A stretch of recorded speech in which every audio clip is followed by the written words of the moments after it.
And we're good. And scene. Run VP. And scene. Here we go. Hello, welcome again back to Band of Badgers. It feels a bit weird. I'm not doing the production side of things. Steve, who's one of the players over in those directions, will be doing the production, which means I can have pretty pictures on the screen and things like that. So welcome again. This is Band of Badgers, Avernus Rising. This is based on the Adventurers League, season 9, I think it is, series of campaigns where a bunch of heroes have survived the disappearance of the city of Elturel and have barely made their way. I mean, you did quite well. I wouldn't say barely made their way. You know, they have survived Really well. really well. Yeah, they're still in one piece mostly. Die. Once.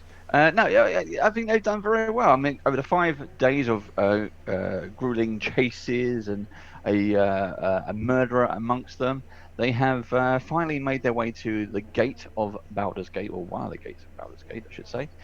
And that's where we're going to begin today's adventure. But hello, yes, me. I'm Dave, the DM, the Dungeon Master for Band of Badgers. And with me we have Steve, who's playing Kin, Lauren, who's playing Calamity, Paul, who's playing Carr. I'll show the short version, and Mike, who's playing Neville. And so we're going to continue the story and see what happens inside of Baldur's Gate. Now, before we begin, as you know, if you've been watching this channel, we have some various giveaways and not exactly sponsors, just kind of friends of who are giving us various things. Now, if you check in the details below, if you're watching this on YouTube, you'll find all like discounts and all kinds of links to their various websites. So Ed's Game Emporium, 3D&D, Gal.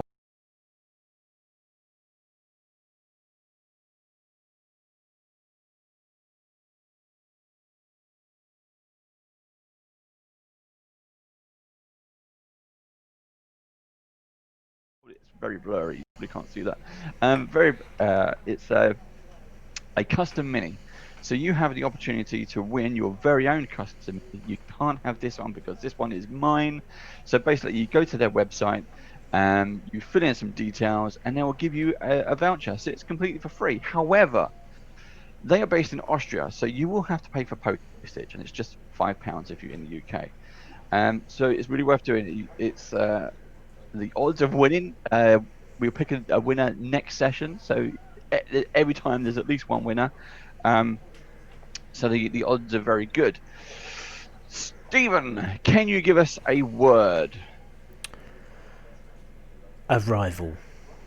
Arrival. So there you go. That's a good one. I was thinking gate, but arrival. If you put in the comments below in YouTube the word arrival, in 2 weeks' time when we come back to this session, we will pick a winner. So it's all well worth doing. Now, that's it. Let's get down to the story. Is everybody ready? Yeah. Yes. Okay. Yeah. So we don't need those bits anymore. We've done those. Haha. Right. Haha. Ho ho. I need a pen. I've lost my pen. There we go. So, welcome to Baldur's Gate. Thank you. You finally made it there. You've made it all the way to the Basilisk Gate, and during your journey here, during your journey here, you've seen lots of various refugees and people coming backwards and forwards along the main road. It's been a more bustling than you thought it would actually be. I've got my people on my left of my screen. I'll put them there so I can see it. Looks like I look at the camera. There we go. It was the time that. No, not that time. And you've made your way to the Basilisk Gate. Now, for your attention, and I don't know if you can see can you see my mouse on the screen? Yeah. The screen share. Okay, so let me try and do this on here. So, and for our audience terms, we are going to be here. There is the Basilisk Gate. Okay.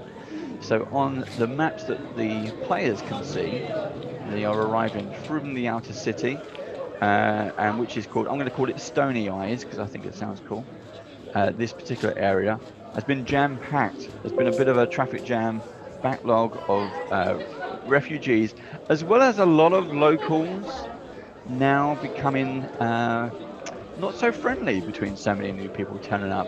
Some are wounded, some are sick. Some just seem to be wanting to use various facilities as they are stuck. But you have managed to arrive at Baldur's Gate. Now, there is some spiel to tell you as well while I'm here. So, welcome to Baldur's Gate, a veritable nest of rats and vipers clinging to the rocky slopes. You turn that Overlooking. down a bit. Yeah, is it too loud for you? There you go. A little. Try that. Rocky, is that better? Is that still loud? Yeah, that's a lot better. Right. Overlooking the Gone. Chiumph River. From the high perches in the upper city, the local nobles, known as the patriarchs, gaze down with veiled contempt upon the common rabble in the grimy lower city. The whole of Baldur's Gate reeks of blood, crime, and opportunity. One can easily fathom why pirates and traders are drawn to this place like flies to a carcass. The patriarchs pay a mercenary army called the Flaming Fist to protect their interests within Baldur's Gate, and by extension, the city itself. The Flaming Fist has gained even more power since their charismatic leader, Oldar Ravengard, claimed the title of Grand Duke just a few years ago. Apparently, Ravengard is missing, and in his absence, the Flaming Fist has sealed the city's gates to staunch the flow of refugees. No one is allowed in or out. Not a lot of help for us then, is it really? Nope, might as well turn back and go somewhere else. Water deep. They will save us. So, you have arrived at the gate, at Basilisk Gate. You see 3 guards who are standing outside the door. What would you like to do? I'm not very persuasive. I don't know that I might be able to do anything about getting us in, I'm afraid. No, neither am I. Who's the girl called? Dara. Doris. Dara. Dara. Maybe she will ask. She'll ask, see what she wants to do, since she's our so-called leader. Where is Dar at the moment? So, Dara, what do you recommend? Do you know if anyone within this group has any relatives in Baldur's Gate? Well, that's what we're trying to find out now, Sir Knight. If we can get everyone together and gathered, I think we're being kind of pushed off to the side. Maybe there's a way that we can find out. I mean, let's talk to the guards and find out if we can get inside or what we need to do. But can we ask can I have a... group? Say that again, Mike? Can we ask the group first to see if anyone has any connections with anyone or relatives in Baldur's Gate? Because maybe we can get in if there's someone in there who's relative. Okay.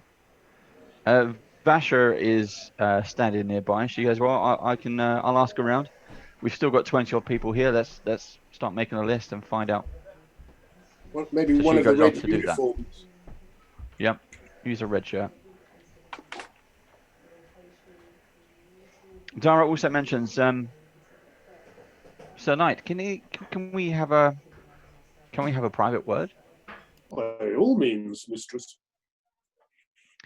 So she takes you to the side, holding your hand, and again, once again, she's you know, what, 10, 12 years old, leading this hulking knight in dented, muddy armor.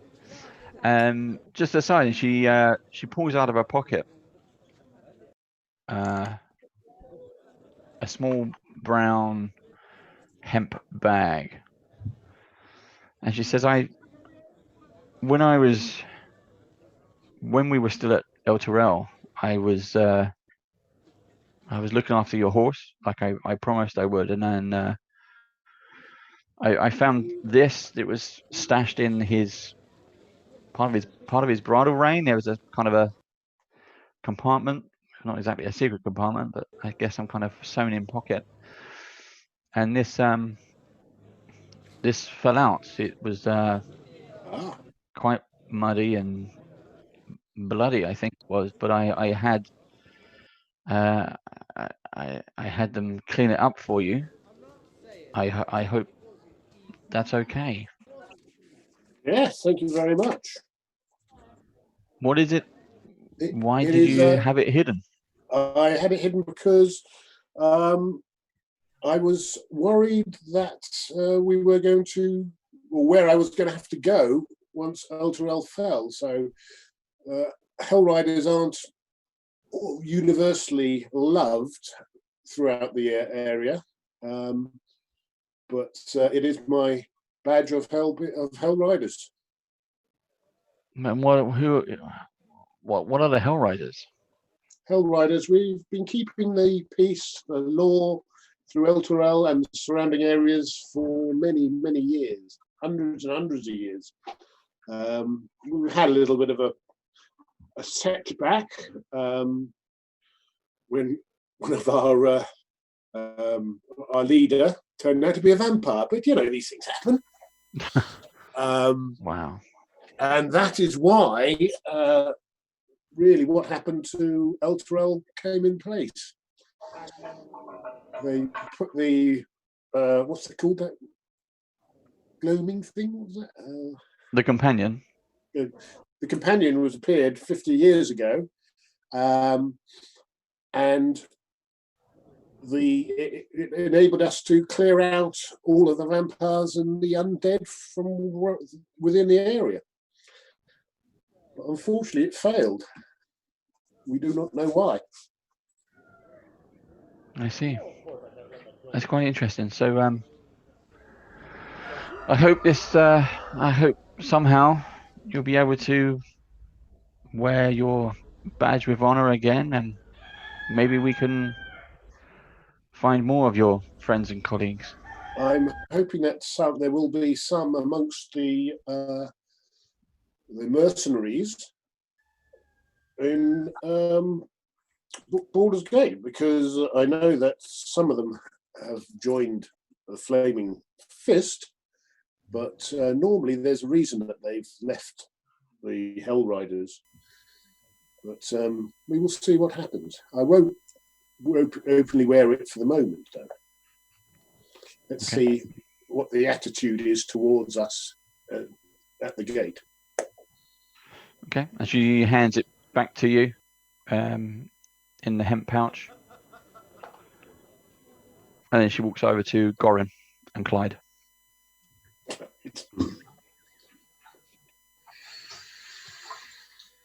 So, what did she say? Yeah, what you talk about? She's just found something that was mine. No, is she letting us in? No, well, we're just going to find out what's happening with, if anyone knows has any family in Baldur's Gate. At least that'll be a starting point. If not, we'll have to just see what the situation is with the guards. All right. So hopefully we've done she's done the asked around and see if anyone's got any relatives in Baldur's Gate. Vasha's still off doing that.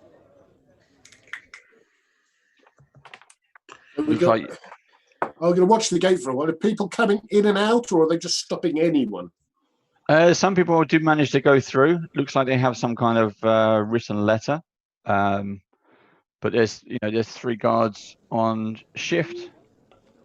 Not so much the guards are an issue, and you mentioned Flaming Fist. They're wearing the Flaming Fist insignia, which looks like that.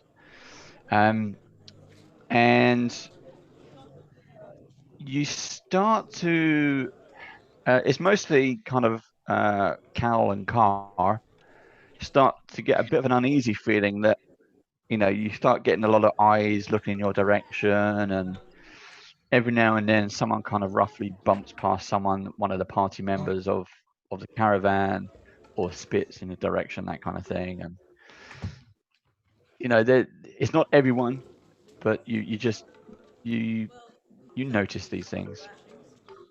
Do. Mm. They don't seem very nice, do they, Carl? Getting a lot No. of answers. Next one who does that's going to feel the edge of my fist. Ken, you're quite good with people. Why don't you have a word with them guards? You got to pull your mic down, Steve. Background noise. Okay. Yeah. Would one of you mind coming with me? I'm a little bit nervous. I'll come with you. Okay. Thanks. That'd look good, I think. You know, and maybe you could be my bodyguard or something. Anyway, let's give it a try. So we'll head off over there, and I'll of the three of them, which one looks more senior? Failing me being able to spot that, I'll just go with the oldest one.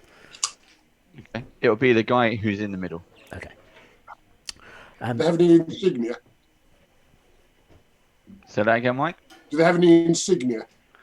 Just the flaming fist, but there's nothing that says rank. So you would just assume that they're all privates. So I whispered to Kim, call him Captain. Thank you, Neville. Good day, Captain. I wonder if you can assist us. We have travelled here. It's been a long and hard road. We've travelled from El Terrell. We've suffered hardships and tragedy along the way. Yeah, I've heard about that. We've been having people turn up for the past few days. I'm sure. That's good news, at least. We thought we were the only survivors. This small band of what is now 23 people, we thought we were the only ones left from El Terrell as a whole. So at least if there's been other survivors arriving, then that's good news. That is good news. Oh yeah, well there's dribs and drabs. You never know. There are various posts, notice boards going up all over the place. You know, if you're missing loved ones, go and have a chat with them. Well, we were actually we will do that, of course, yes. But we're actually trying to gain access to the city because we have a murderer amongst us that we've taken capture. Do you want to open with that one? What do you mean you've got a murderer? Who is it? Well, it's we believe she's some sort of agent for some sort of sect, maybe, and maybe I can explain this better to your superiors. Well, I think you better hurry up, guys. Come here, quick. Get some more. They've got a killer. Oh, she's quite harmless, of course. We've subdued her, and she's currently chained up in the back of the wagon. You know, we've done at least 40% of your job so far. So, what He we does really have magic need to abilities. What we really need to do is, get access to the city and report on some of the important and critical information to Baldur's Gate, because I'm concerned, as we were pursued most of the way here from El Terrell, that some of this danger could be coming to descend itself upon Baldur's Gate proper. So we really need access to the city. Whoa. Just right. Stop speaking right there. You can't go around saying that whatever we know something has happened to El Terrell. We don't know what, but you can't. People are already scared. You can't go around saying people can listen, saying it's coming here. Well, then it's certainly in your best interest to get me off the street, get us into the city and into some accommodation, so we can deliver our stories, in secrecy, if you will. Perhaps I should tell you about my profession normally.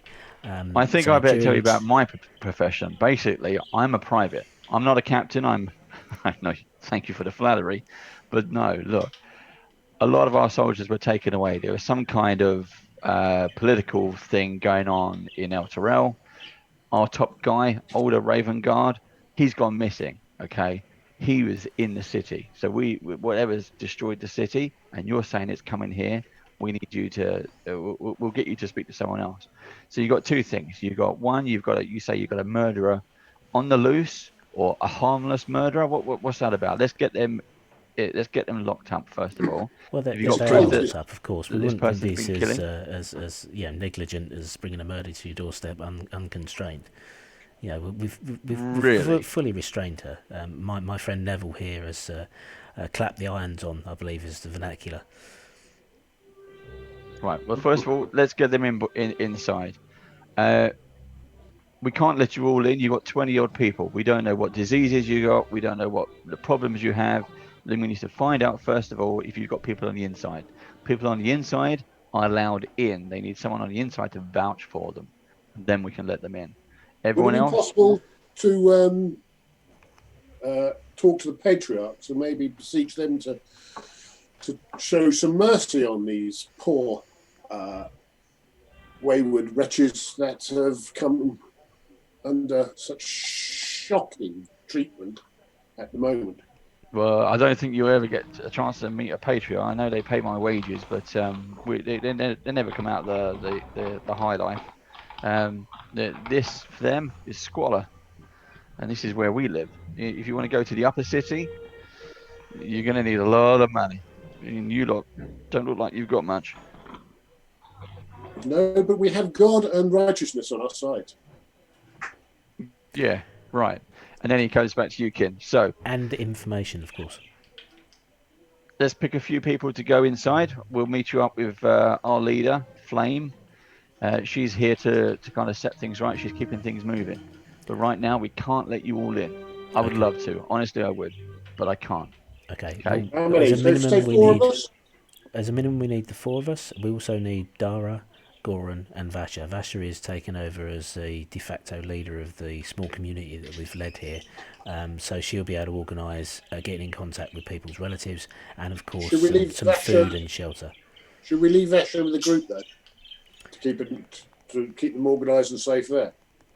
Okay, yeah, we'll get Vasha to volunteer somebody to do the running around inside then. So 7 people out of 23. I'll go and grab Volis out of the car. Could you at least arrange for some food to be brought out? Some tents, some, make them a little more comfortable. We have been through a lot.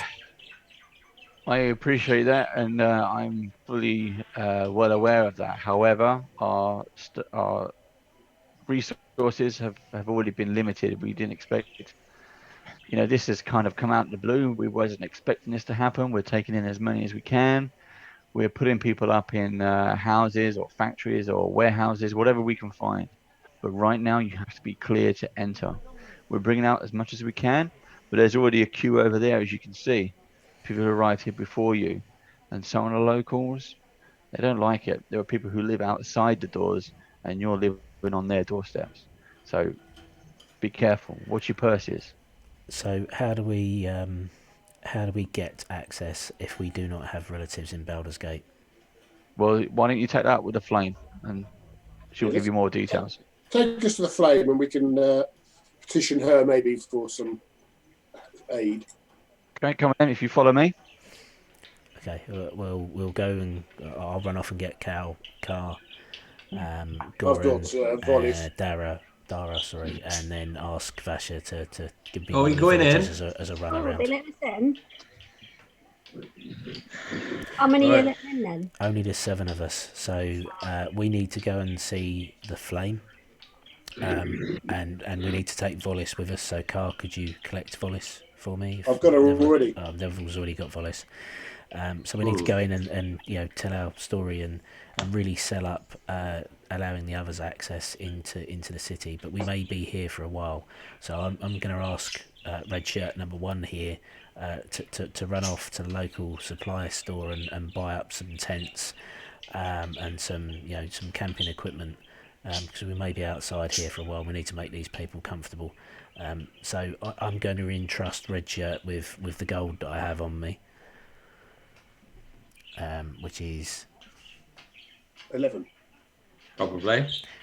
20 gold pieces. What? How'd you get 20? I had some left over. So I'm going to give red shirt number 120 gold and tell them to go and buy tents, camping equipment, cooking pots, whatever rations they can get hold of, and arrange for it to be bought outside. Has Vasha, we're still going to ask Vash to make sure she sees if anyone has relatives in Baldur's Gate, because that will be the easiest way in. Yep. And so we tell Vasha that, and then I'll ask her to go and talk to the private who we spoke to before, provide him with a list, and then they can arrange the relatives to come out and vouch for them, and then get at least those people into the city. Okay. Right. So you do all that. You then go up to the guard who you were talking to earlier, and he escorts you. There's a extra guards come out. There's a slip door inside the gate. You know, normal human-sized inside these big, massive gates. And they flip you through. And on the second floor of the Basilisk Gate, which is the gate you're standing in front of, they take you up to the office of Flame Darren Falburn. Flame Darren Falburn? Flame Darren Falburn. Male or female? Female. So you walk into a very... Falburn. You walk into a very stark office, and on the... Let's try and find it. On the back of the wall, the biggest thing you see above a fireplace. The windows are open because it's a big, staunchly hot day, and you can still hear the crowd, the murmurs from the market below and the street below.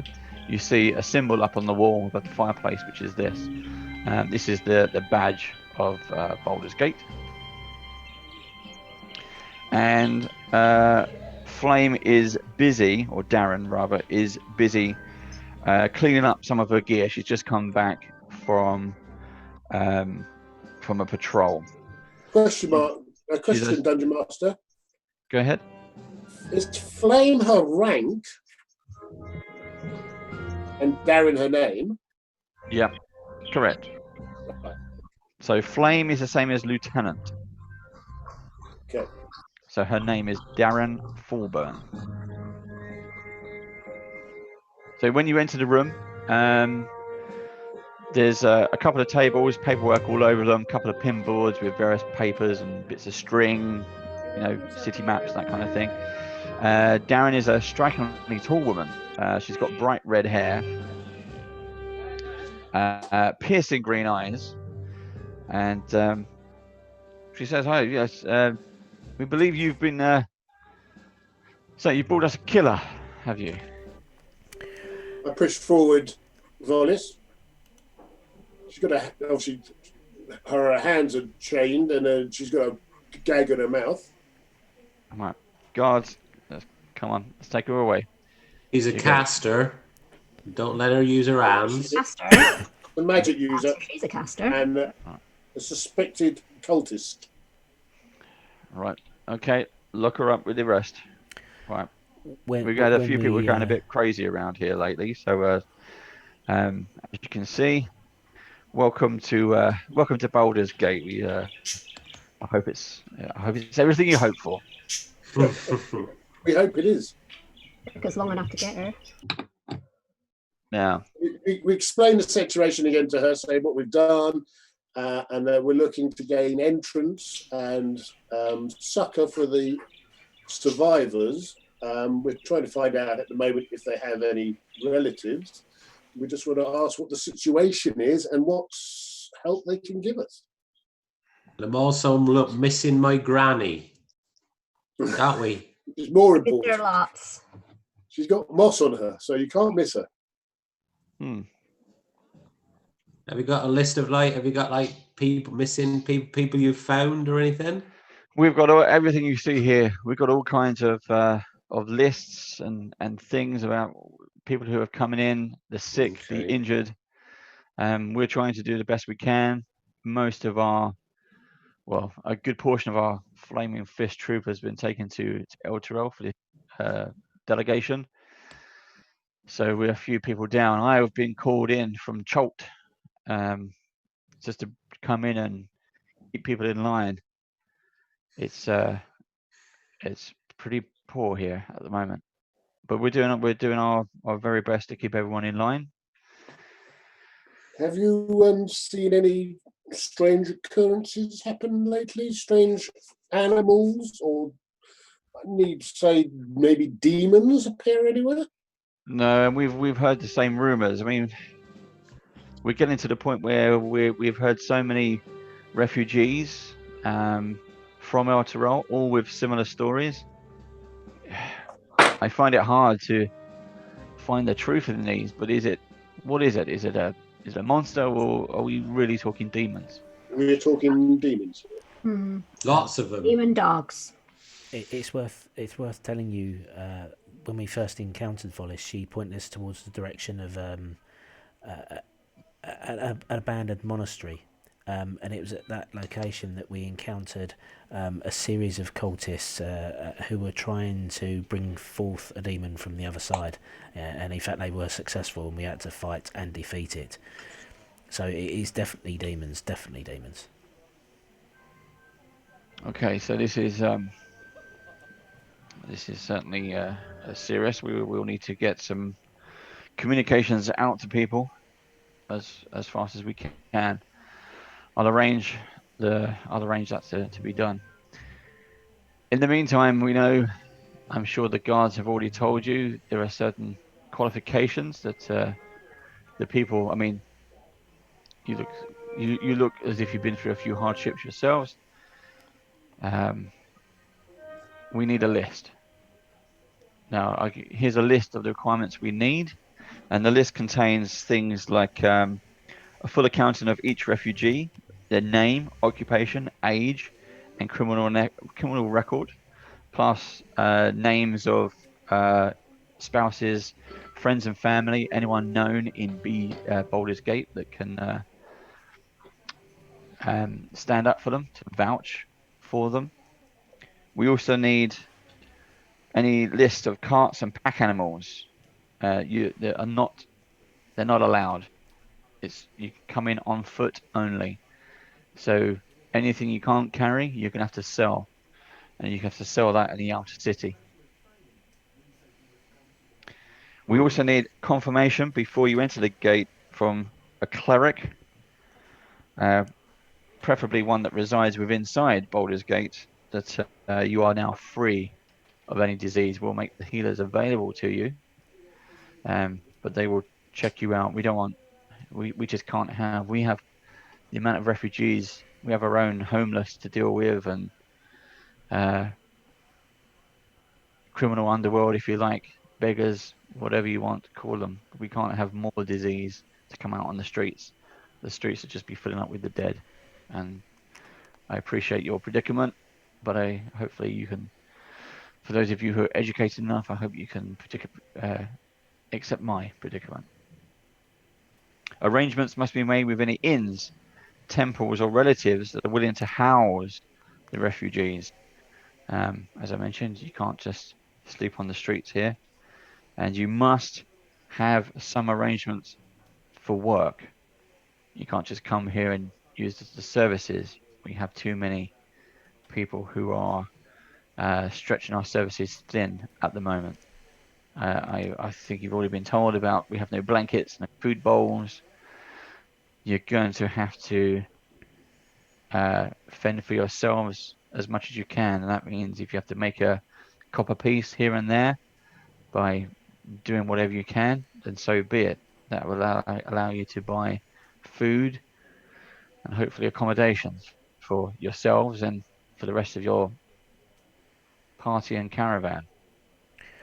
So not everybody needs to find work. We just need to find enough funds to cater for everybody. Is that correct? If you can pay for your services, yes. If not, you need to find jobs to provide those services. Well, we do have a lot of qualified tradespersons with us, so that might be able to do that. Okay, well, that sounds a good place to start.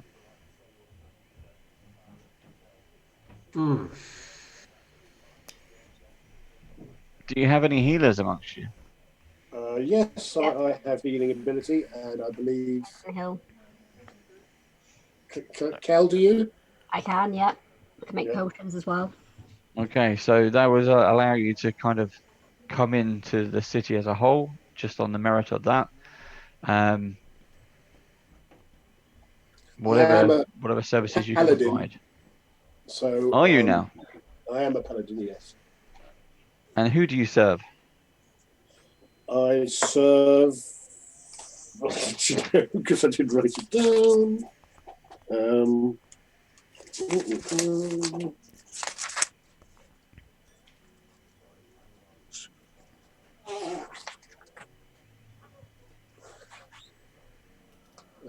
Yes.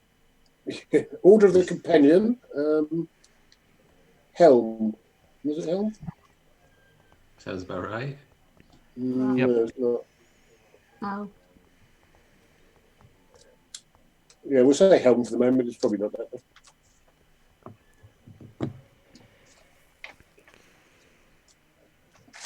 Should have written my thing, actually. Yes. I'll Okay, say Helm. so I'll allow you brief entrance into the city, just into the part of the gate here. This is the east way.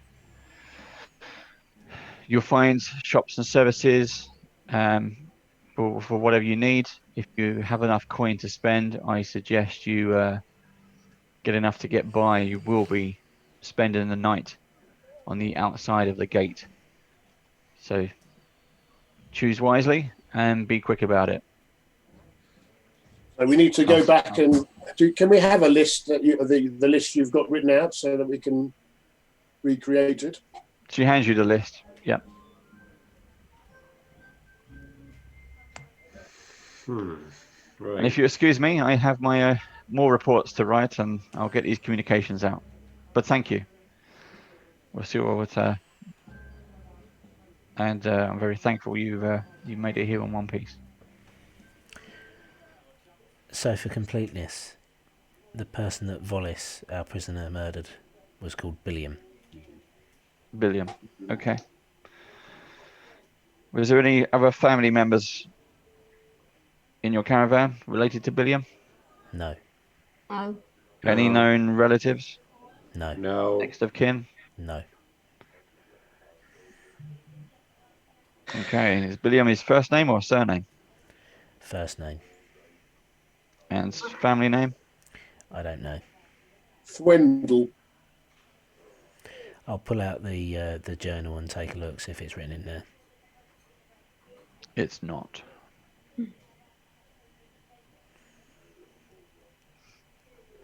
Okay. Billiam was the name he introduced himself to us with. It's good enough for me. I'm sure it's good enough for your report. It will go on. We have a lot of DOAs, unfortunately. But we'll put him on the list. Not so much a dead on arrival, is it? It's more murdered on the way. This was the victim, you say? Yeah. And you say the murderer is Vollis? Correct.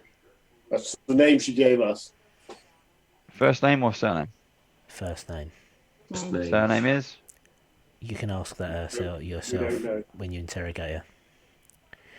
And that's Very if well. it's her real name. I'm convinced she's involved with this cult that we encountered that was summoning demons. So it is worth questioning her about that, even if you're not considering questioning her about the murder. Okay. Now, if you excuse me, I have my job to do.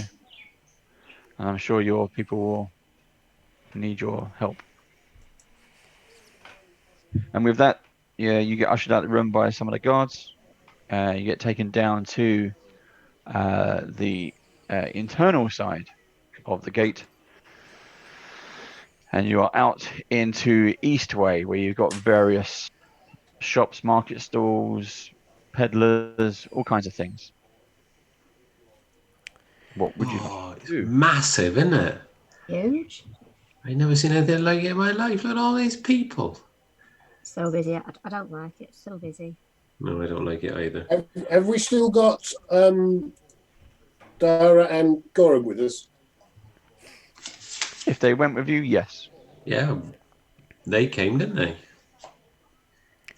They came, they saw.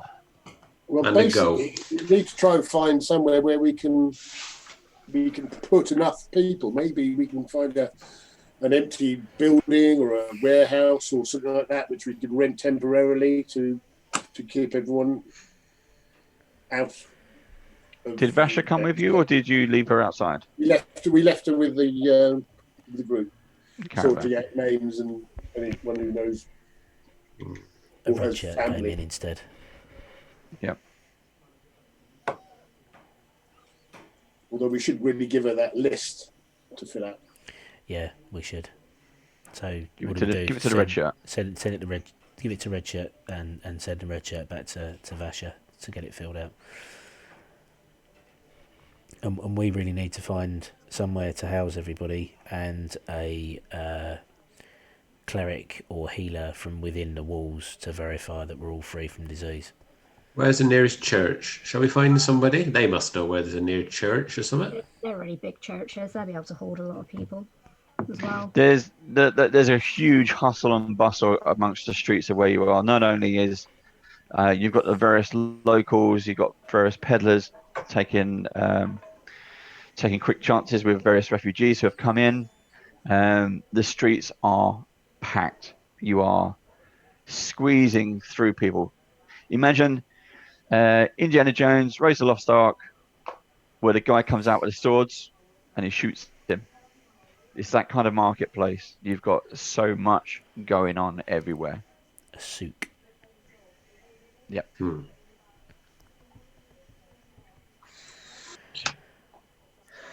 Right. I'll grab somebody. Yeah, we need to ask someone for Ask somebody old. They normally know. for directions. Ask her. She's old. The one with the chicken. Maybe we can find a Church of Helm and get some information from there. And grab the first old woman we see. Not grab, but go across there. Hello, old mother. Oh, yes, dearie. You wouldn't happen to know where there's a nearby church, would you? Chapel. Holy place. Lots of them. Which ones do you want? A really big one. There's one over there. Oh, there's a big one. What's that one? Oh, I don't know. Do you know any of them? No. Do you? No. Oh. Okay. Should we just go to that church then? I don't think we'll get much sense out of her. I'm trying to find my poodle. Well, I'll let you know, my lover, if I come across it. Oh, lover. Mind how you go. Okay, right, then. said that's the biggest one over there. Okay, so to get to it, you've got to go across the market, the market square. Right, we don't know what the chapel is until we get there, so shall we head off? Yeah, Yes. I think let's just head off. Okay. Well, where's me dice? Forgot me dice. I knew I was missing something. Me dice. Right, let me quickly do a quick head count. I'll count everybody here. Partner up and hold hands. Sorry. Do a risk assessment before I go. Put them in their the bright. Was it the bright? The sleeve high visibility shirts, high jackets. vis, yeah. Put the high vis Hold hands. jackets Here on. we go. Hold hands. Make sure you can see your partner at all times. Don't go to the toilet without telling me. Right. As you start making your way across, Cal, you again, Cal and Carl, you both kind of get that feeling, the hairs on the back of your neck stick up, and for the corner of your eyes, you catch a glimpse of that hatred in people's eyes. There's still kind of people bushing around, and every now and then there's a cart coming through, or you get some cowbells coming through as they start to trot in past, making their way. And a train. Do their thing. It's an earthquake. Is there a What the heck was that coming through? As a big carriage coming past. That's a tumble dryer with an anvil in it. You manage to kind of evade some poo on the floor and stuff like that. No, But no you harm in start that. as you're walking down. You have a mixture of being on the road and being what would take as kind of pavement, if you like. People coming, walking at you, walking towards you, and you're having to kind of dodge in between and squeeze. Quite often you get kind of shoulder barged, or people just not paying attention. Tourists. If you've ever walked behind a tourist and they suddenly stop and do things, it's that kind of thing. But yeah, every now and then you notice someone looking directly at you from an alleyway or from a window, giving you a sly kind of dirty look. Yeah, you want to continue? Yeah, Carter, did you see that? The way he's looking at us, that man over there in the alleyway. Yeah, I see him. I just look across to him and I say, "All right there, lover."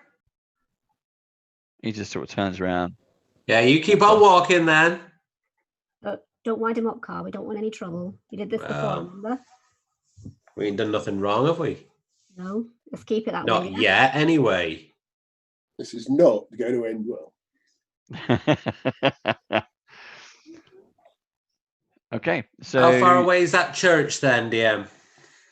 You're probably about 100 foot away. The problem is it's the crowds, and you get to an area where we've been playing Assassin's Creed Unity recently. So there's in front of the giant church, you're at the stone steps in a big square area, and that seems to be a bit more spacious.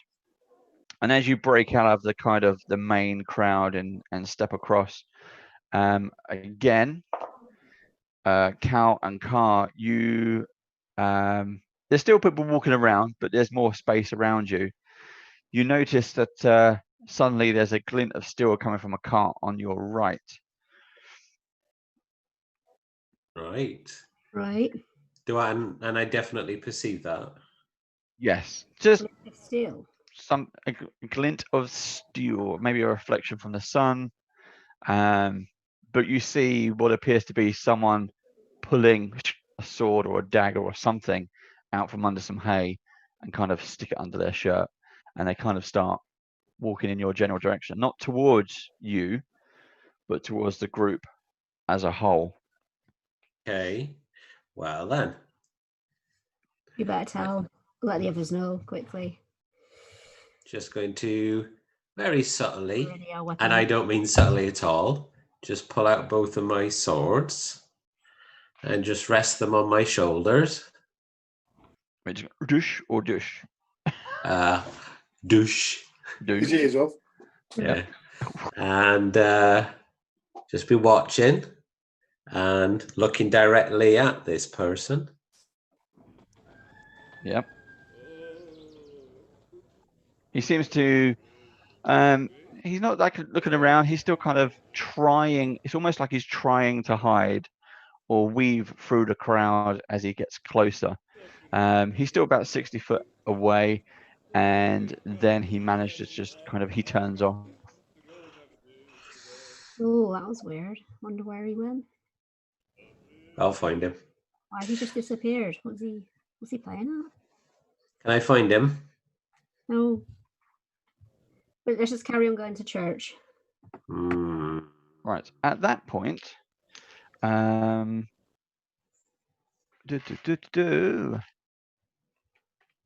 that point, Kin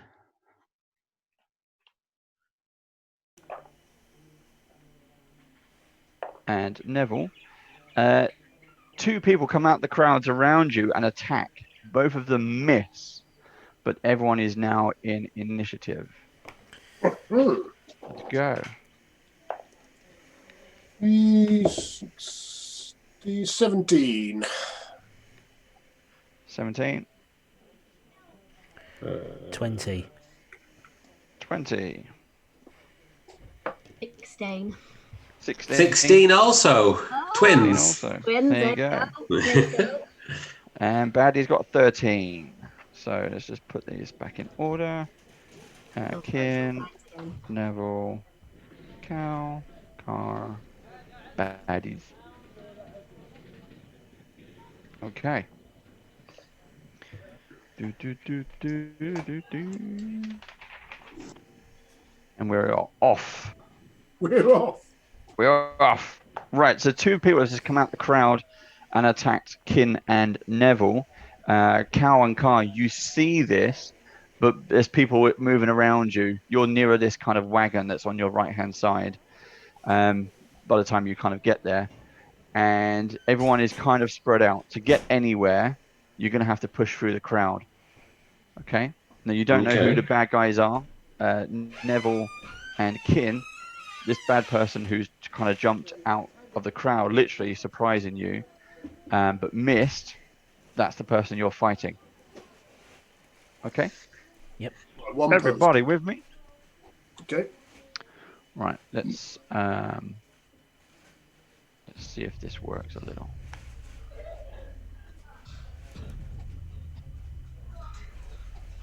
Right, okay, first up is Kin. Right. I think it's been a few weeks now, and last time we played, Paul wasn't on anyway, so I am going to weave the spell, touch Nev upon his shoulder, and enlarge him, please. Okay. Because I've invoked a greater than first level spell, I would like to use my tempestuous magic to fly 10 feet away from my attacker in the direction of the church. It doesn't invoke an attack of opportunity, and then I would like to move the rest of my movement as best as I can in the direction of the open space in front of the church. Okay. That's fine. So what's the advantage? What do I get?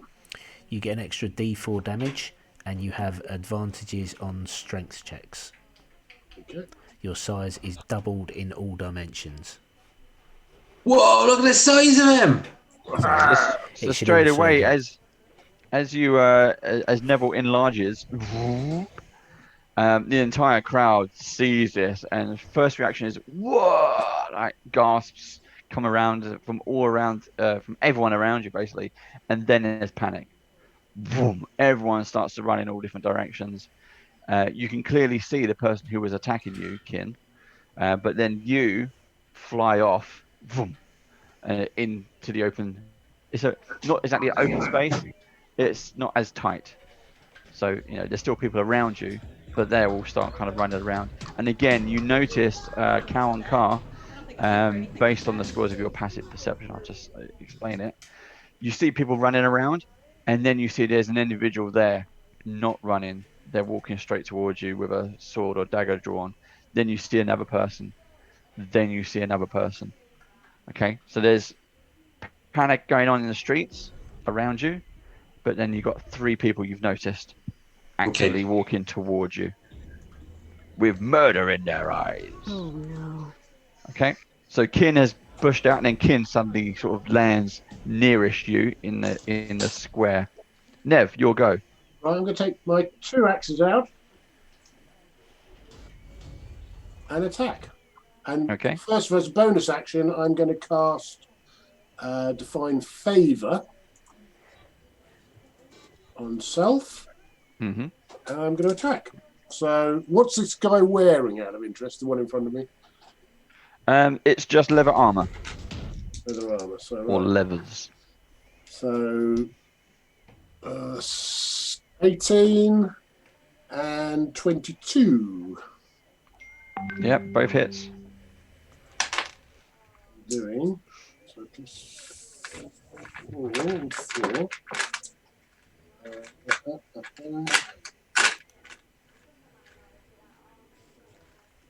I reckon you ever find a bloody 4-sided dice when you want them. So doing. Or you can use your one on D&D Beyond. So Virtual dice. 15 and 13, so 28 points.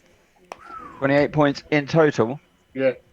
Okay, so you obliterate this person coming towards you.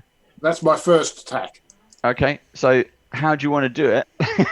I go just chop his head off with a cross swing both ways. That's fine. So literally, you see him. He's landed next to you. You've gargantuan in size, and you just gone pick his head off. His head pops off cleanly with blood splurting everywhere. Again, the crowd. And what can I see? Who's nearest to someone in danger? From your vantage point, you can see in front of the church area the kind of empty-ish square, people running out all different directions, and you can clearly see 3 figures with their backs to you walking towards the square, which now it had Cow and Car, but now has Kin in there as well. So you can see they've kind of picked one each, and they're headed in their direction. No, they're 60 foot away. I will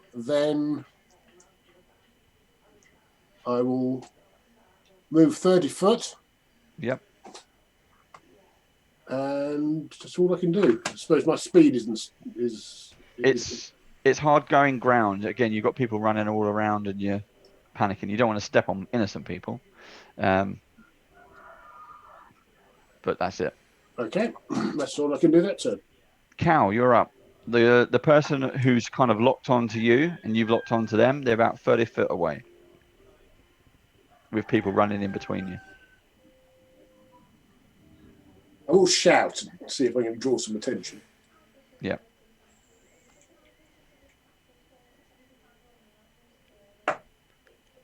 Cow? Ow, oh, me, sorry. Right, I was like, oh, I think. How many of them walking towards me again? Is it just 2? One. Just one. You've got. So you're in the square with people running around you. You're nearish to Car. You're about 20 foot There's about 10 foot distance between you and Car. And you've seen Kin arrive into the square. And you now see 3 people walking directly towards you lot in the square. But one of them has fixed his eyes on you. Okay. Could I cast Hold Person on 2 of the people I see? Yep. That's a wisdom saving throw of 14. Okay. Number 1 fails. Number 2 also fails. Excellent. So which ones would you like to get? Pardon? Which ones? Oh, the one that's locked onto me and the one going towards Kin. Okay. And they are held. Kin, you notice the one coming towards just stops. And Cal, the one you've put a spell on, just stops in mid-flow. The one who's still walking towards Car continues. Would you like to do anything else, Cal? Could I bonus action Shillelagh, please? Yep. And that's it. Okay. Car, you're up. The bad guy is 30 feet away from you, locked on. Well, it's my intention to try to at least take one of these, but I think my sister has got 2 held, so maybe this one can take a bit of punishment. And I'm going to run, but not use all my movement necessarily, but run across to engage him. Yep. Because I've got 40 feet these days, not 30. Yep. And then my swords are already out from before, so slash. Go for it. Okay. First one, let's see, is 20, let's see, 17, 18, 19, 21 to hit. Yep. And that is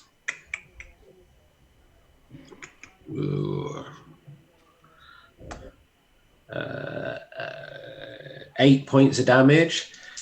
Second one is 18 to hit. Hits.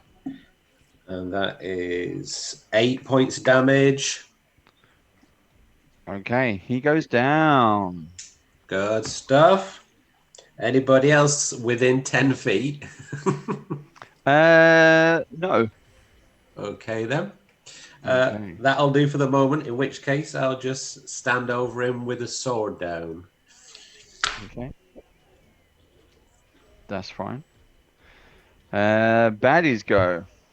So, Kin, you missed out 'cause on you had your go, so we're doing the baddies. Boom, boom, boom. Oh, a natural one. That is ridiculous. Ah! Okay, so, Cal, Mm. you notice a scimitar come skittering past your feet. You turn around to have a look, and you see some bloke in a kind of hooded robe who's just fallen flat on his face. Is he within 10 feet of me? He's within 10 feet of you. Yes. Oh, he gets Halo of Spores attack. So that's 1d4 damage he gets because he's in my range.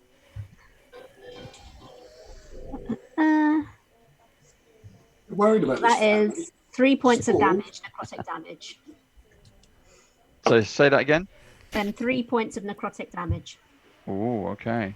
So how does that work? He comes into your Yeah, whenever someone zone. moves into within 10 feet of me, they automatically get hit with Halo of Spores. Okay. So it's almost like a reaction I have being Okay.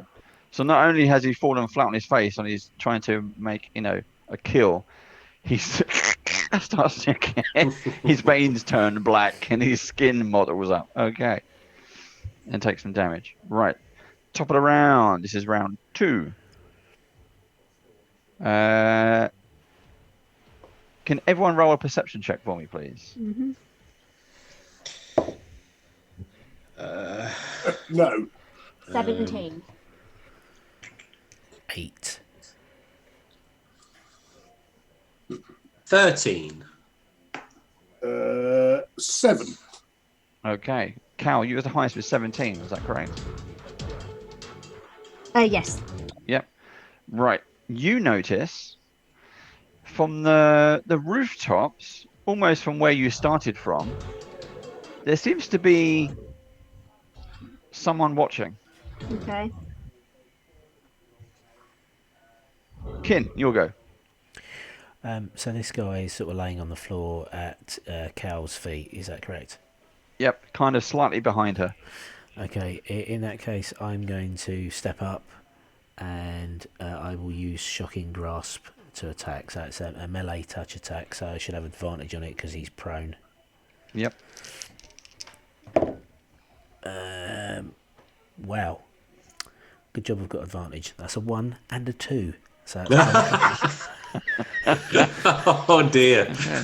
Either way you miss. Yeah. So I'm a what do you class do? 10 You step up to him and try and touch him and miss, and then I'll miss. step back You out. trip over him. He is squirming around. He may be on the floor prone, but he's got he's been necrotic damage is quite painful. So I'll step up and then step back again. Okay. Also, the one that was in front of you was held as well. So it was 30 feet away from you, but he was held. Posing no threat because Cal's got him locked down. Nev, you'll go. So I can move 30 foot and I'm up behind him, I take it. You're caught up into the square, yes. So I can attack. I can attack this turn, can I? You can attack this turn. Well, the one that wasn't held. Oh, they're both held, aren't they? There are 2 that are held. One was going after Kin. One was going after Cal. And Cal has another one basically at the base of her feet. Can I put? Oh no, I haven't got. I must assume I got my cuffs back. Can I put a pair of cuffs on one of them? If you want to, yeah. Yes. The nearest one is the one. Nearest one is the one nearest to Kin, who's just held. I will apprehend him, put cuffs on, and then knock him prone. Okay. He's held, so we don't have to worry about knocking him prone. You go, and he crumbles. That's fine. Okay. Would you like to, that's pretty much your go. Cal, you're up. My turn. So the one by my feet, I'd like to just club in a bit with my. A bit. Yeah. boom, boom, boom, boom. Serves him right, for trying to hurt me. So. That it does. So, to hit, it is. Oh, hang on. So to hit, that is a 20. Nice. An unnatural 20. Unnatural 20. That's Then- fine. Yeah. What are you trying to hit him with? Club. Just a club, yeah. Donk on the head. And Yep. Go on, damage. damage is 4. So I really tapped him really rather than beat him. I Okay. think it fell out of my hand It somewhat. was a friend. I was going to say friendly bonk. That just sounds wrong. It was a took to the head. Does he get Okay. scored again? Does he get spoiled again? No, when he starts his turn. I forgot though, you do make, this is my bad, it is a con saving throw. I forgot to mention that. I thought it was just automatic damage. So it's a con saving throw of 14. Next round. Yeah, for next round. And Carl. also, person, whenever they start their turn, they have to then sort of fail the save to remain being held. Okay, okay. Well, one of them's in cuffs now anyway and knocked out. All right, yeah. Carl, you're up. Just looking around to see if there's who else is coming up. I saw that my sister is being attacked from behind. So is there anybody else that I can see? Do another perception check for me. 22, 17 plus 5.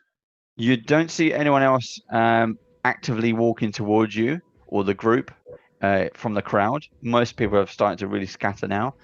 However, you do notice where Cal was looking off to the houses, to the buildings. You see someone, the same person, kind of crouched down, watching what's going on, and they seem to be making some kind of hand gestures. How far away is that? It's about 90 foot away. Okay. 90 feet in like on a building or on a rooftop or he's on the rooftop, or they are on the rooftop. Okay.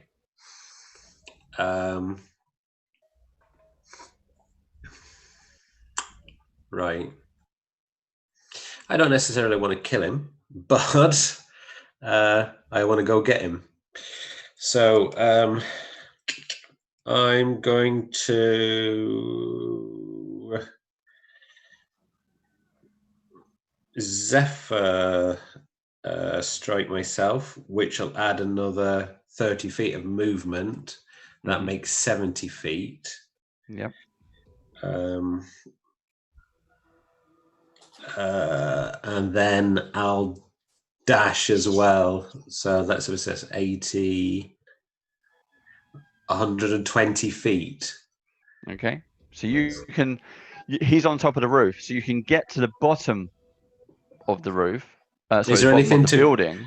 Yeah. Is there anything to grab, hold, climb, or do I have to go in through the building itself? Not that you can see from the outside. If you want to try and go on the inside, you can, but obviously he's on top of the outside. Yeah. Oh, I'll go through. I'll go in. Okay. So you rush into the building. Yep. Okay. That I do. Right. That's fine. It seems to be some kind of pottery shop. Lovely. Nice work. Looking for upstairs. You are. There's a few people in there. A few people in there taking refuge. I've still got a lot of movement, I think. You can see there's a counter and there's a doorway, and you can see a flight of stairs going up behind them. So right, up I go. You know where to go. Vault the counter and up the stairs. Baddies go next. Okay. So one is in cuffs. The one who is held. What save does he have to make, Cal? It is sorry, my bad. Let's have a look. It is wisdom saving throw 14. Wisdom doesn't have any. Oh, I'm getting all 7s. I'm changing my dice. Right, there we go. So he fails. He's still held. And the other one who's laying at your feet. He has to do a con saving throw 14. Otherwise, he gets 1d4 necrotic damage as well. He's got a natural 1. Sweet. Take that. He's not only is he trying to get stand up from being prone, he falls back down. He steps on his cloak, falls back down, and takes additional damage. How much damage? And the damage is 4 points of damage. My spores like that. Okay, he's not looking good. Okay, he's not looking good. Not that you can tell very much because he's facing down. But anyway, and Car. Everyone make a perception check for me, please. 19. 14. 23. Okay, so Cal and Car. Cal, you notice the figure on the rooftop kind of stops what he's doing and bolts. He's making a run for it across the rooftops. Car, you hear as you're plodding up the stairs to get to the next floor, you hear across the tiles on the roof. Neville, Plodding, definitely sprinting. Neville, from your vantage point of being huge, you see where Car has gone, and then you see this figure on the rooftop because of his movement, and then he starts sprinting backwards or further away from you across the rooftop. How Kin, far away you are is completely oblivious because you're watching this guy keeps falling over. How far away is he from me, the guy who's running? He was 90 foot away. He is going to get faster. So if I run, so if I dash 60 foot. Yep. Well, he'll be now 120. So he's 120 feet away from me, so I can dash 60. Is he running on the roof though? He is running across the rooftops. And how high are the rooftops? They are 2-story. How many? Well, it's a mixture of single and 2-story. So 30 foot. Yep. Yeah. Right. So whose turn is it? Are we out of? That's the baddies round. You've all noticed that. Top of the round is Kin.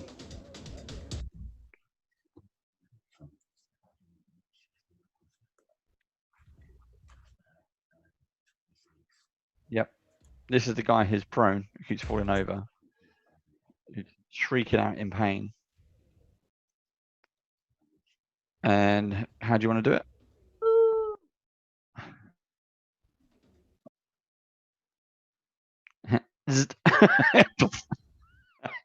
And it just slumps down. You send a jolt of electric through his brain. There we go. You're done. You still have. There was one guy who was coming towards you, Kin, who's now in cuffs, and there was the one heading towards Cal, who is still held.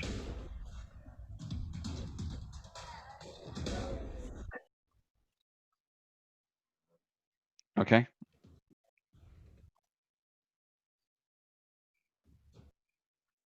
That's right. Okay. Okay. Neville, you'll go. Right. Well, I'll shout at Kin. You keep hold of this one. I'm going to try and get the one on the roof. So I'm going to run, dash 60 foot. Yep. And then Misty Step 30 feet. Yep. It takes you to 90. Take me up to 90. Okay.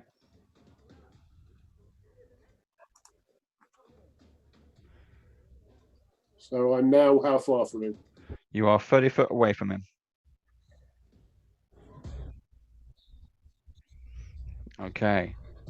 Cal, what would you like to do?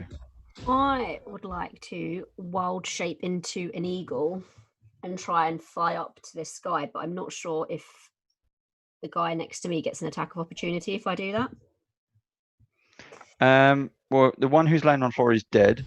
Oh, so he doesn't. Oh, of course, he's dead, so it's fine. Yeah, I'll do that. Okay, and the other guy is still held. Cool. He's frozen. That's fine. I'll wild shape into an eagle and try and catch up with the guy that's running along the roof. Okay.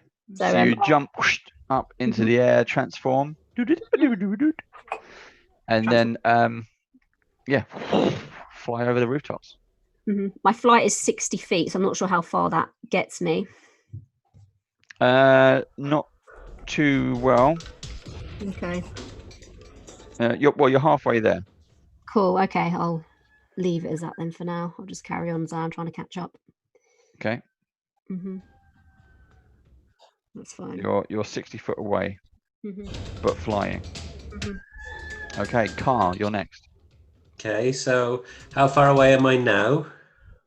You're about 30 foot from the top of the stairs.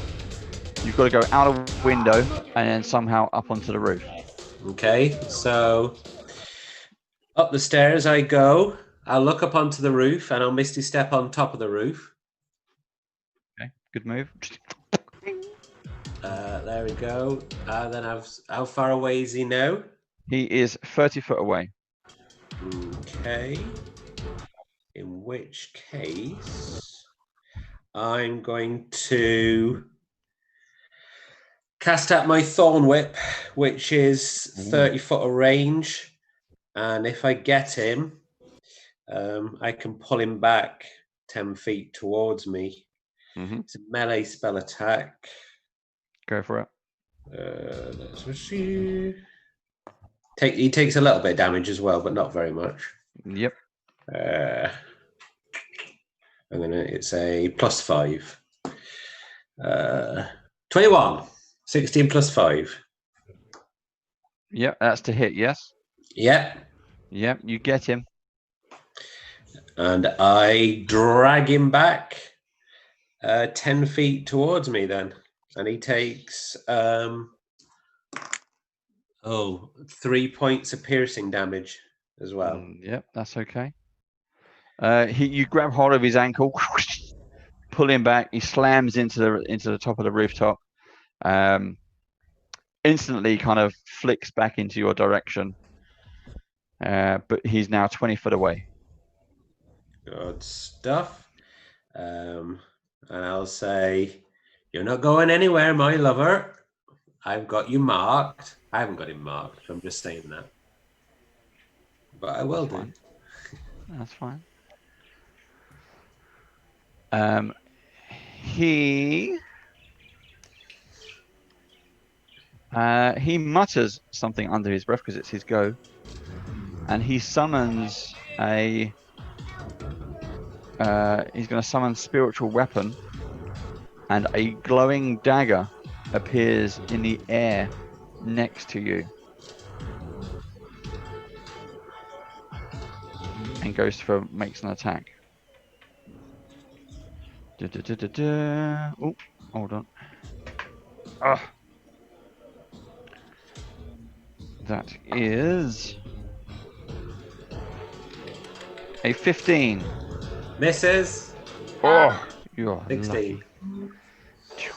But the spiritual weapon is floating in the air next to you. Down I go. Yep. Okay. The cultists. There is still one held. It's a wisdom saving throw, and he gets a 13. Have a look. Sorry, it's not on my things. It is 14 to beat. Oh, he misses. Okay. He's still held. Nice. But that's why these Gale Force 9 cards, spell cards, come in handy because they have all the details here. Great. In fact, what else can I show you? Got anything else to show you on screen? Yes, there we go. That is what you're facing. There he is. There's one way to get it on the screen. It's old kneecaps again. It's the kneecap people, yeah. You like those ones? Another giveaway. Anyone with kneecaps? We have to look out for those in future. Yeah. People with kneecaps like that. He's not wearing the kneecaps, but he does have the same dagger. Yeah. Wiggly. Yeah. Right. That was the end of round 3. Start of round 4. Kin, you're up. Can I see the guy on the rooftop and the glowing floaty dagger? I will say now that you've seen everyone rush off in that general direction, yes. Okay, is he within 120 feet of me? No. Or is he? It was 120 foot away originally. It was 90 originally. It was 90 He was, feet. yeah, but I Then dragged he him back ran. 10 feet as well. So he was 110 120. Probably a He bit dragged nearer. him back. So yes, 110. I will then stay where I am and take a pot shot at him with Eldritch Blast, please. So I'm going to launch 2 lightning bolts of energy across the town square in his direction. I hit 13 with the first one and 27 with the second one. They're both hits. 13. They're both hits. Wow. We just turned up. We're starting killing people. There's fireworks. He's got a giant knight in the courtyard. I don't think they know 17 People are held damage. and cuffed. 17 damage. Okay. And he'll have to make a concentration check, Manny, for maintaining spiritual weapon. Damn right you will. Concentration. He gets a +1, so that's 19. He Yeah. passes. It's always Okay. worth a try. It's definitely always worth a try. Neville, you're up. So how far is it away from me now? From you, he's 30 foot away. So I'll move 30, and then I'll misty step up to the roof. Yep. 30, Blip. and be Bam. right on top of him. Pretty much, yep. In your sort of giganto form. I'll be. Can I? Is my reach 10 foot?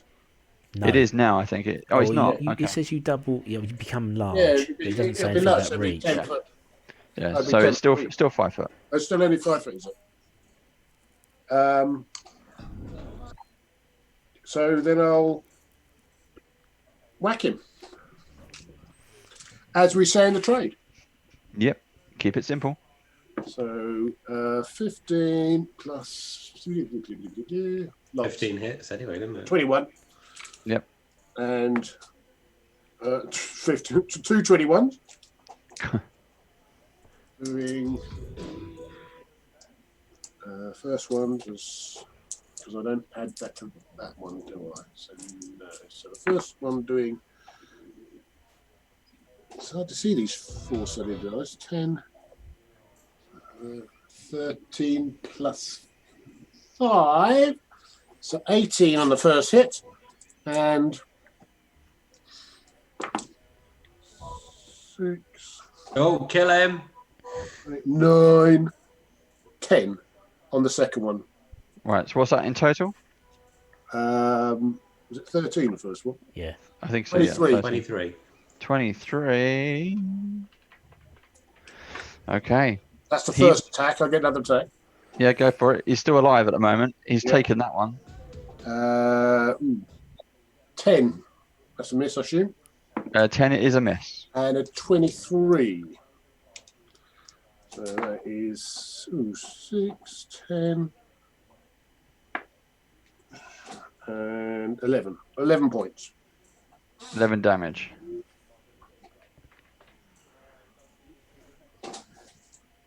Oh, he's down. Damn. Whoa, just me. You just staked him to the rooftops. Don't like those cultists, especially those jobbing cultists with their knives. Yep. Cult fanatics. It's the wavy daggers that does it. Mm-hmm. That's what Volis was, a cult fanatic, wasn't she? Yes. Speaking of which, I'm going to help myself to that dagger. Yeah, you like that one, yeah. Yes, I would, just to see what it, Very going to good. investigate him and see what else I can find. Yeah, search the body. Okay. He has a coin purse. He also has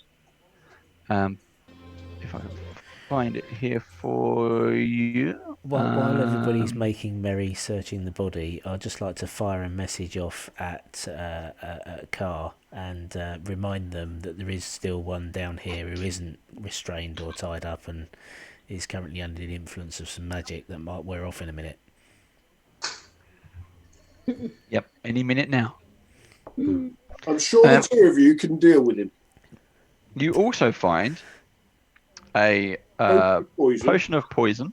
There we go. So you found 100 gold pieces in the coin purse.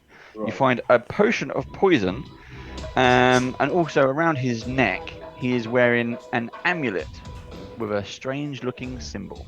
I'll snatch that off and make sure I give it to Ken when I get down to where he is. So we take the pouch and we take everything. Then I'll Misty step back downstairs and dash over to the other one. Okie dokie. He's still held. Yep. The guards, the Flaming Fist, turn up. Are we out of combat? Just like all good coppers, just when it's all over. Yeah, pretty much. Are we out of initiative? Sorry, DM. Say again? Are we out of initiative now? Yes, we're out of combat. Okay. Cool. The Flaming Fist soldiers and guards and watch guards turn up and start carting people off, cleaning up the area. It's the same guard you met quite helpfully at the front gate, and it explains you've only been here 5 minutes. You've made a mess already. Have we searched the bodies of the other cultists? You don't find anything. You find the same similar symbols, medallions. Yeah. But nothing else. That mean anything to you, Ken? I don't know. Let's have a little look. I'll have a close up look of the medallion and see if it rings any bells. I hand it over to him. I'd probably also like to cast detect magic as well, please. Okay, go ahead. It is not magical. Ooh. Okay. Is any of the stuff on them magical, weapons, armor, anything like that? No, nothing. He's been on the roof. Yep. Yeah. Nothing is. The Flaming Fist are up on the roof, dragging his body off. Just flump it back onto the floor. I hold up the pouch and I say, "There's 100 gold pieces in here. Shall we put that towards the group? Mm-hmm. If we're all happy with that, so we'll put that towards purchasing equipment and supplies for the group." Yes, definitely. Can I make a history check on the symbol, please, if it rings any bells? Go ahead. Not using that dice. 8. No. Can I try as well? Yeah, go ahead. You want to do history? 17. Yes, there's something about that itches at the back of your mind. But you're sure it comes from it's some kind of religious symbol. Well, we've got a couple of them and we can maybe show it at the church. Yeah. Do you recognise which religion it might be from? I was purely trying to recall from a historical viewpoint. Is there anything in the symbol that might tell you which god it's from?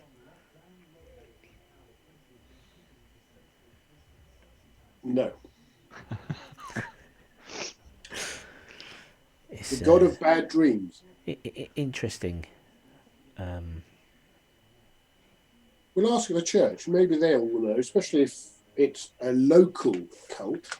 Yes. It definitely rings a bell. Something could be a local cult, could be something that's around this area. But to say, if we ask at the church, maybe they'll have more information. If not, maybe we can ask Flame. That's a good idea. I think we need to get into the church anyway and sort out everybody getting inside. At least we have some funds now to buy equipment. Well, the fist god. The fist guard The fist guard. comes over to you and has a quick chat and explains, we can't. You're gonna have to possibly cut your shopping short. We're gonna have to go back to see Flame now and discuss what was going on. Do you know why these people were after you? You mentioned you had some trouble on the road. Was this the people? Well, no, it wasn't the people on the road. No, we was attacked by demons on the road. But we did take a band of cultists in an abandoned monastery who I believe the woman that we detained was a member of. We didn't find on them any symbols that look the same as the ones that these carry, though. But it's too coincidental to be chance, I think. I think they must be related. Mm-hmm. Okay, for your own safety and for the general public here, I'm going to ask you to let's go back to Basilisk Gate. Let's go and talk to the Flame. We're going to have to cut your shopping a bit short. But if you follow me peacefully, then we can let's get this sorted first. Let's get some protection in place. Didn't even start shopping, did we? No, we didn't. Oh. You know the crystal rose, again. It was in a box. Was there any markings on the box on the outside? I forgot to ask that. Have a look. I will. I'll pull the box out and see if there's any symbols on the outside. There's no symbols on the box itself that you notice. You're all together. Yeah. Okay. I'm flying around as an eagle still, but I can wild shape that. I think I'll do that now. It's over now, sis. Come down. All right, I'm coming. Can't understand you. You're an eagle. I'm mentally trying to communicate. That poops on I your know head. she does this. I don't know why she does this. I can't speak eagle. So as you open the lid of the box, the rose starts to glow. Ooh. Interesting. Okay, so I'll. Well, somebody's just dropped. What's happened? Yep, we lost Mike. Oh. How's the screens looking, Steve? Did they all go hodgepodge? Yeah, they've all gone all over the place. Yep. So hopefully, if he comes back in a couple of minutes, you won't have to do anything. Yeah. If he doesn't, you'll have to reshuffle. Okie dokie. Right, hang on. But it's actually a good time to take a break. Yay. Okay. That's a good idea. Righto. It is. So go into. So Steve is doing our production for the first time. So he's in training. You need to hit the 5-minute break screen. Yeah, I know. And make sure you put both sound systems onto mute. Yeah. Is this a good time to admit that because there was background noise going on, I muted my microphone in OBS, and there was a part of that fight where you can hear me in Zoom, you can't hear me on the video. There we go. So, welcome to my world, Steve. Anyway, break time. Well then, see you in 5.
Key. Hello, welcome back. We just had a quick break. Let's find out what was going on. We lost Mike at some point, but Mike's back. And we were talking about a crystal rose. So, Kin, where were we? Yeah, so I've pulled the box out. I have detect magic on, and I've opened the lid, and the crystal rose has started glowing.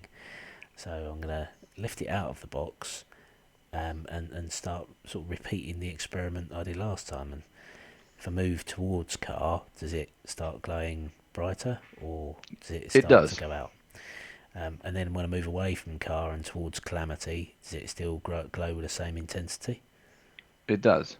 And then when I move away from both of them and approach Neville, what happens there? It goes dim. Who's another human-looking fella? Yeah, so I'll walk up to some. Another Well, your stranger. Smithy, the guard, is there. Yeah, I'll move towards Smithy, who's I assume human. And does it glow? It's dim. Oh, We're special. seems like us, huh? I always knew it. I always knew it. That our roles. Right. I think what we need to do is I need to spend some time investigating this and maybe trying to find a maker's mark or some sort of symbol on it or something. It's definitely magical, and magic must have a source. So I think I need to spend some time investigating this, and we've probably left it too long, and unfortunately I forgot about it because of what was going on with Billiam and you know, our little adventure one evening, Car. So yeah, I think I need to spend some time and really try and get to the root of what this item is, because I think it could be doing something for us. Is it an alignment thing? Yes, possibly. I'm not saying that they're dodgy, but they do seem a bit odd couple, don't they, really? Well, They're a bit suspect, aren't they? They're carefree and whimsical, I guess, and myself and you, Neville, seem a bit more orderly and structured in our approach to things. So it'd be interesting to try it against the cultists. good idea. We've got one in handcuffs, haven't we? So I approach the cultist with it. It stays dim. See, not a cultist. Could have told you that. Yeah, I find that a bit offensive, actually. Just trying. No, it's not every day people, you know, have spores coming out of them. It's almost every day for me, I tell you. Ever since I was about 11, she's had spores coming out of her. And a grandmother who might be covered in moss. Well, in patches. Oh, well, that's better. Not completely covered, just here and there. That's not better. Right. Why do we never get anybody to tell us why they're attacking us? We either kill them or they get dragged off. Well, that's why I caught this one. Right. To question. Who's very good at questioning? Because I'm not. I'm more likely just to brain them. I'll ask the officer, can I question them before you take them away? You can. We'll be questioning them anyway. But if you want to question them while we're here, that's fine. I'm going to cast Zone of Truth on him. Go ahead. I do that. Mm-hmm. I create a magical zone that guards against deception up to 15-foot radius sphere centered on a point of my choice, which will be me. Until the spell ends, which is 10 minutes, a creature that enters the spell area for the first time or a turn that starts its turn in there must make a charisma saving throw, and a failed save, the creature can't speak a deliberate lie while in the radius. Okay. I know that you know whether the creature succeeds or fails on its saving throw. Okay.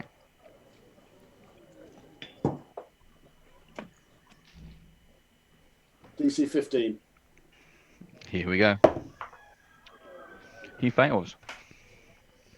A defected creature is aware of the spell and can thus avoid answering questions to which you would normally respond with a lie. Such a creature can be evasive in answering as long as it remains within the boundaries of the truth. Mm-hmm. So, who told you to come and kill us? Grant did. Was Grant the guy on the roof? Yes. What religion, what cult are you following? And I hold up the amulet. Well, it's part of our initiation. It's that they said they give us like strength and riches and things, but well, that didn't happen, did it? What cult is this? This is the cult of Zariel. Zariel, right. Ah, right. And where are you based? Where's you? Well, I live here. Where is your cult base? Where's your headquarters? Well, we don't really have one. We meet up every Tuesday, and then we get told what to do. Who's above Grant? This is, I don't know. Ask him where they meet. Wait, you can ask him. Where do you meet? Well, sometimes we meet in the park. Sometimes we meet in the cemetery. Sometimes we'll meet around Steve's house. You know. Steve? No, we call him Ken in this arrangement. Steve. Do you know when the next meeting is? Next Tuesday.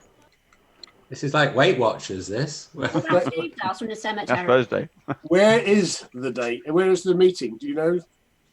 No, it gets moved. Have you got your half-stone sticker? That's convenient, isn't it? Got my branding. Is the branding the same symbol that he was wearing? It is. Is it the same as Volis? You have to go check. I mean, is it like the symbol that was carved into Willem? We did draw it. It's similar. Similar. Do you know the name Volis? No.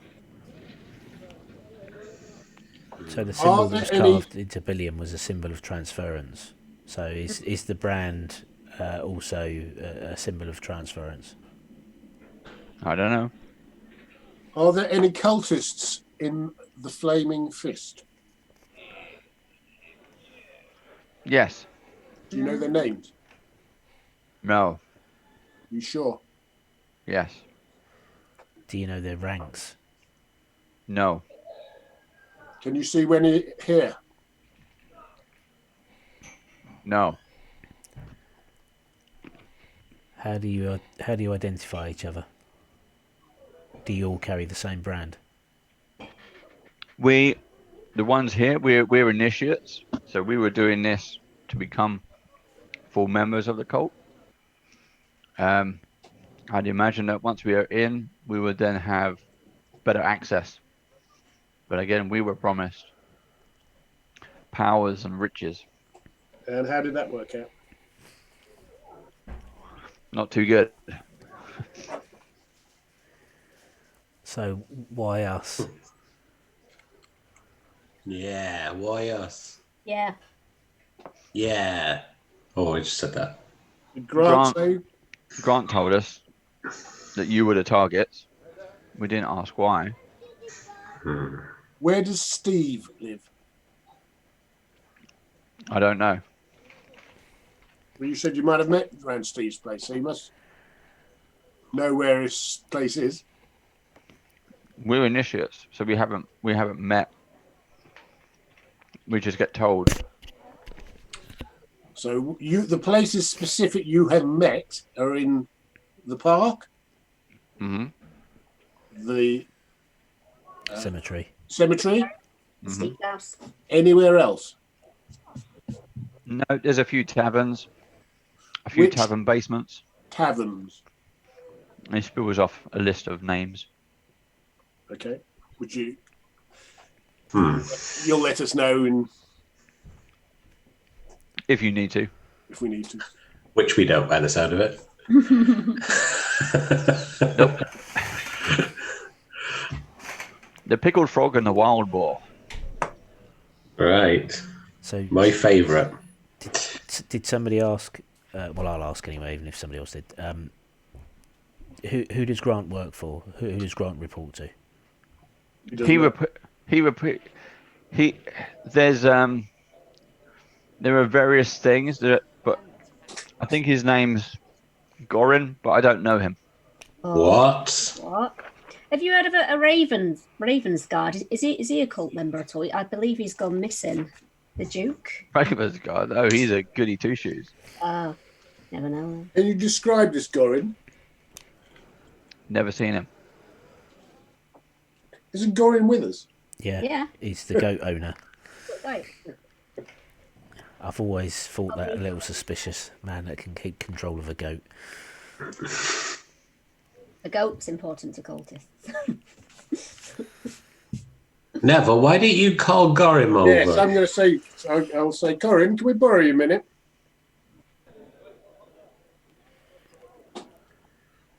Gorin tumbles over.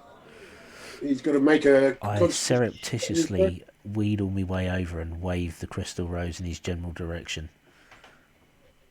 It doesn't glow. He's got to make a charisma saving throw. DC 15. 11. So, Gorin, this gentleman here, who's a cultist, he says that the guy who was on the roof, Grant, answers to a man called Gorin. Do you know another mate, Gorin? It's not a regular name, is it? Well, it is in my family. My dad's name was Gorin. Grandfather's name was Gorin. Do you know any other Gorins over I know there? 2 neighbours who are named Gorin. And he starts prodding him with his walking stick. How do you spell it? How do you spell it? The guy's like, Go. Rin. And I just say to Gorin, say, you've got nothing, you've never come across this cult before, you've nothing to do with this cult. No. Yeah, that's fine. Well, that sounds very definitive and truthful. But hopefully, the flame, Darren, might know who a Gorin could be. Mm-hmm. So, shall we go back to the gate and see the flame and ask the question, or do we want to go into the church? Oh, Gorim, just before you go, do you know what this rose is while you're standing next to Neville? No. Fair enough. I'd like to go to the church, but I don't think we're going to be allowed. I think we're going to be taken back to the flame. And while you're doing this, you're being ushered. This was a walk and talk. A walk and talk. Okay, so we go back to the gate and ask to see Darren. Okay. She's in her office. Just trying to find the... Yep, let's do that one up. Yep, she's in her office. What would you like to ask? Explain what's happened. We were attacked by cultists. Again. And this one here, we captured. And he's told us that he's just a low-level cultist, that he was working with this Grant, who we've chopped up a little bit. But above him was a guy called Gorin, but he doesn't know any more than that. Does that Gorin ring a bell to her? We've had the past few weeks we've had a spate of murders, but we never had anything that would connect them. It's unusual that you've been targeted as soon as you walk through the gate. You must be valuable or interesting people. They love us. Does she Not know? really. Does she know Gorin? No, there's not enough. I know of a few Gorins, but They don't live here. No, Should we not something say that comes that, to mind. you know, they meet at the park, the cemetery, the pickled frog basement, and the wild boar basement. Hmm. And They're not establishments I know of. They sound made up, don't they? Yeah. They do. Who knows who comes up with these pub names? They sound hastily made up, if anything. I think they should. You can't lie. There'd be a good marketing company if they set one up. They needed online anyway, presence. I believe one of your party, Vasha, has delivered a note, a list of all your people and their connections in Baldur's Gate, and I'm interested to discuss with you a point that has come up recently. You mentioned that that you were attacked and you believe these to be cultists. Do you have anything to identify them as cultists? Yes. Yeah. We show them the amulet. And he was holding this. This is obviously a cultist because it's all wiggly. That's what they have, isn't it? They all have them. Very And vicious, they horrible also dagger. have a brand. Mm. And we They're all branded. show them where the brand is on the initiate that we captured. And that it's the same marking as the amulet. Okay. So yes, this is starting to be worrisome. I will share with you some information I have received recently, and just before you came in, I was going over your list, and I spotted a connection. But she hands you a note to read. She explains we had this was found in the hand of a murder victim.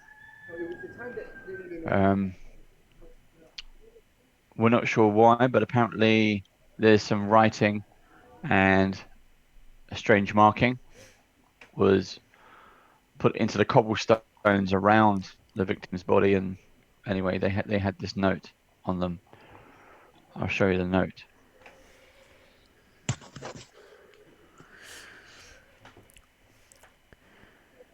Let me know if you can't read that, and I can move the screen around.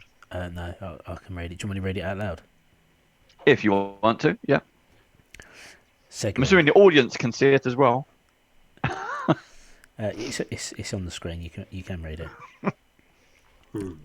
Segwin, I hope this letter finds you well. It has been long since our grandfathers served together in Elturel, and seemingly just as long since we last visited.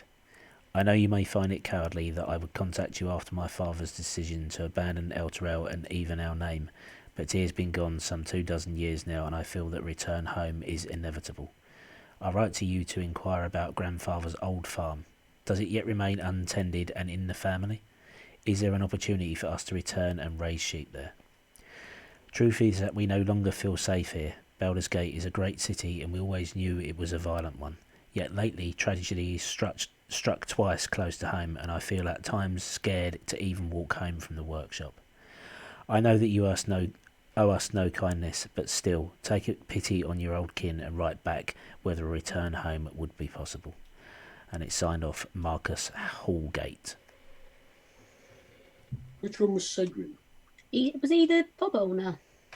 The man who died in the fire?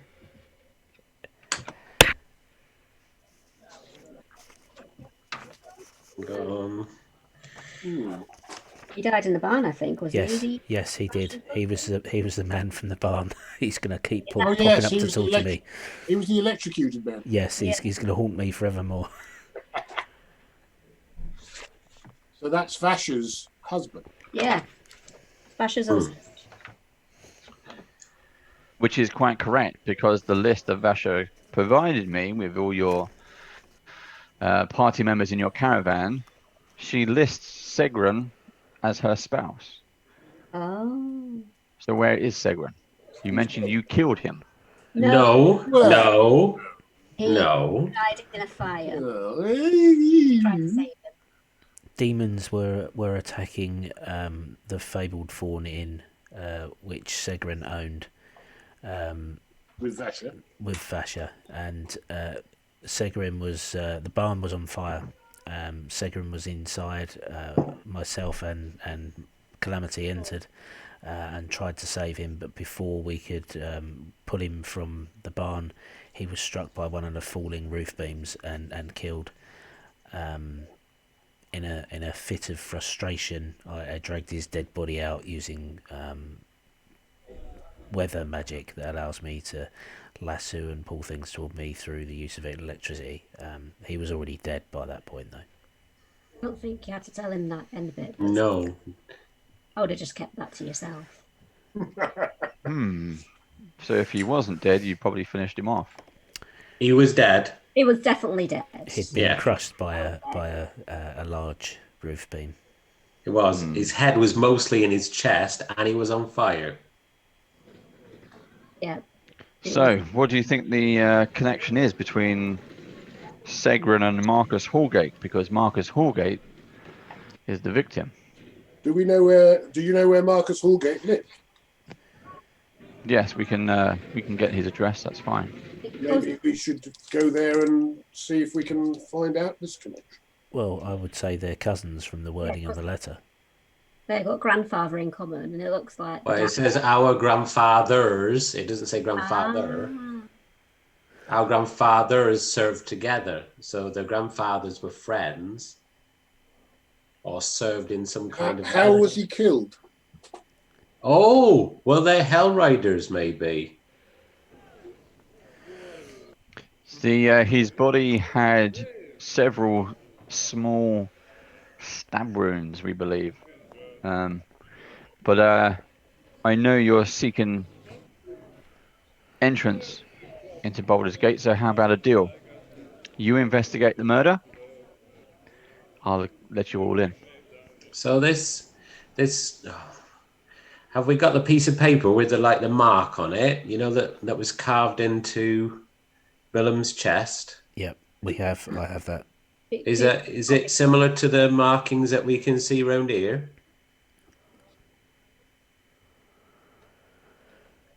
Does it match the symbols that the cultists were wearing? It's similar. That's what you said. Yeah.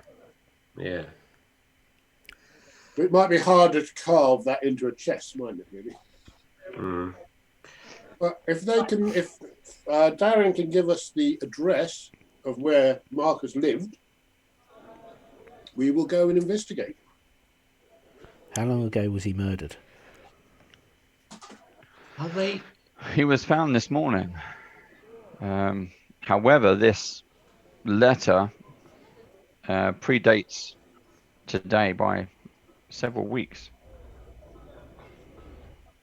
At least a couple of 10 days. So why wasn't the letter ever posted, and predates the destruction of El Terrell? Did Willem talk about his grandfather or father? I just wondered if they all knew each other. Because they're all dying in similar ways. And they're all either from the town or originally from the town. They served together, and it says served. Served in what, though? It could have Hell Riders. It could have been Hell Riders. Is the cult attacking Hell Riders?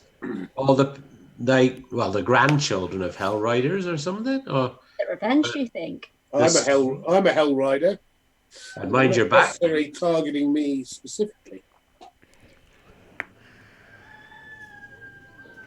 I don't remember Billiam ever talking about his relatives. Well, we can't ask him now, can we? No. Well, shall we go to his lodgings and his? Well, did he say he was a shop or something as well? So she explains. So Smithy, you can take a couple of your guys, escort them down to the murder scene, and she looks over at Dara and So I'm sure you don't want to take a child. I think your child's already been through enough with this latest attack. Yeah, so Maybe you should send her back. yeah, we see Dara and Gorham go back and see how the party's going. We give her the 100 gold pieces and say, you know, Do we? see what we, you know, what supplies you can get with this. Was that nice bow I wanted? Bloody paladins. Paladin when he feels like it, anyway. I did ask everyone, and everyone said, "Oh yeah, that's a good idea." I never spoke up. All right, then. Right, let's go and see this dead body as if we haven't seen enough. Okay. I'm sure the dead body's not still there, is it? It would have been covered up. It's the crime scene. All right. So, Smithy and the guys take you down to parts of the lower city, to an area called, I think it's Heap. Let's have a look. Let's have a look. Quick look. Heapside. Sounds charming. Which is, I'll bring it up on the screen map for you. Heapside. Never northwest. Yep. So you got Heap Gate here, and then Heapside is here. Okay. So in that area. So it's not too far, but you know, it still takes you. There's massive crowds. It's still got a place to kind of trundle through. Why is it called Heapside? I say to the guard. I have no idea. It's Baldur's Gate has been around for several generations. Who knows why these places are called that way? Fair enough. I mean, this is a city within a city within a city. I'll say to Smithy, has he ever met this Marcus Horgate?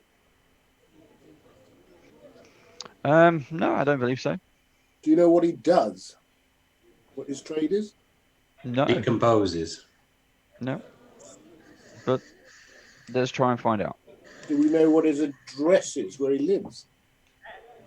We know the address. We'll take you to the crime scene, and then we'll take you to his home address. Okay.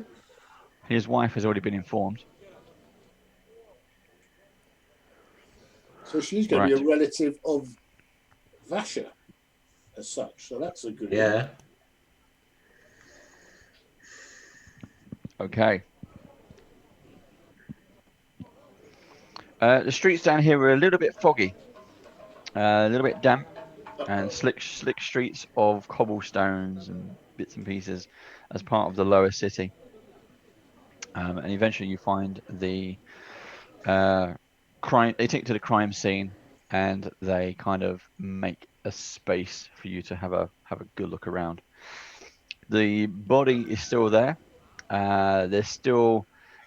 It's mostly dry blood. The damp air and the fog is keeping it from congealing fully, but they've dragged a tarp over the body. Who's the dodgy looking bloke in the blue? That's Kin.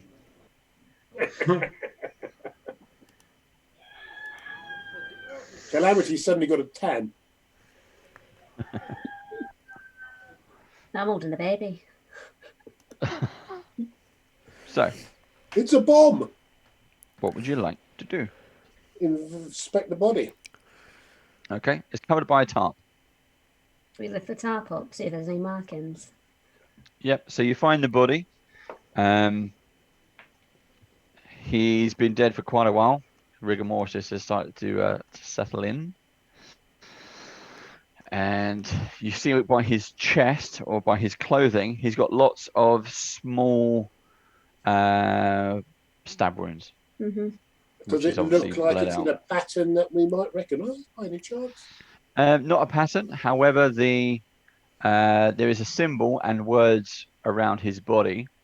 The symbol looks like that. Oh, that looks like... That's definitely it. Yeah.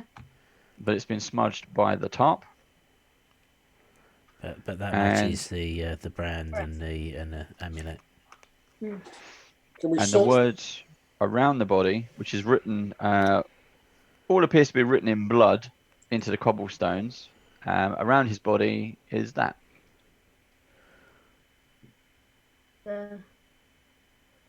The ill fallen. Yeah. Could be anything.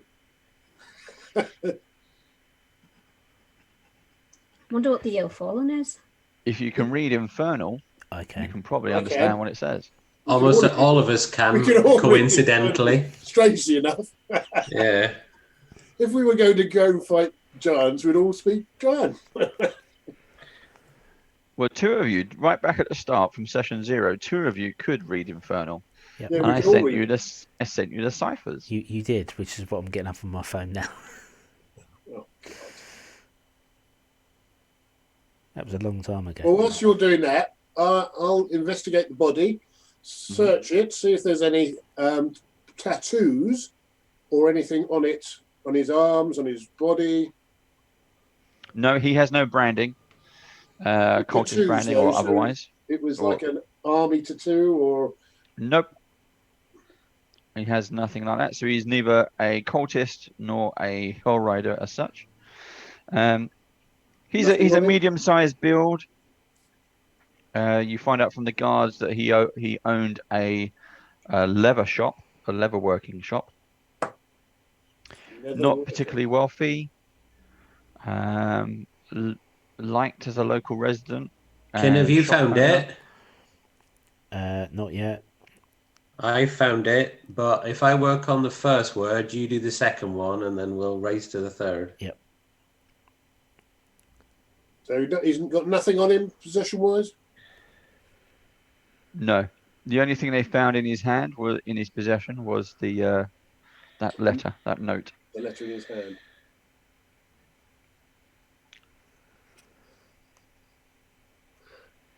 Have they done a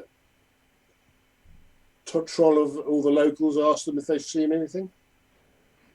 The locals around here have been pretty quiet. We haven't been able to get anything out of them.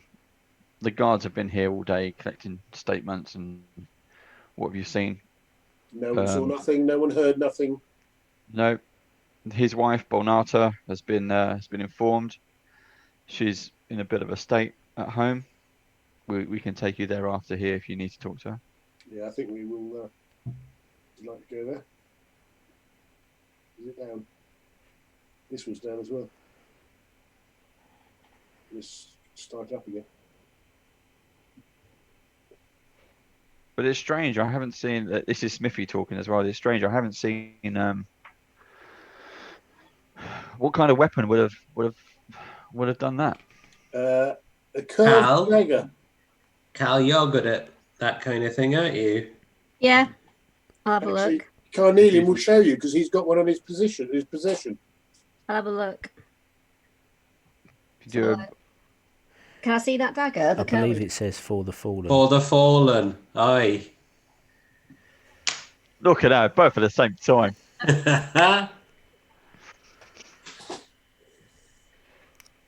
Why does it say for the fallen though? It's a grudge, isn't it? It's revenge. Yeah. It But doesn't revenge against because it says your grandfather. Revenge against the ancestors of the grandfathers do something horrible. the family members, because they're not I guess they come from Elturel originally, but the companion arrived at Elturel 50 years ago, and feasibly that could have been when the grandfathers were there. Yeah. So is something that happened with the companion arriving at Elturel? Something happens with the cultist or whatever the cultists follow. Well, if they were coinciding, if they were part of the undead cult, but it was an undead and not a demon cult as such, it was run by the undead. What was the name of that devil or demon or whatever it was Oh. that the cultists work for? Zariel. Zariel. Now, Zariel. Zariel was an angel that succumbed to the temptations of hell.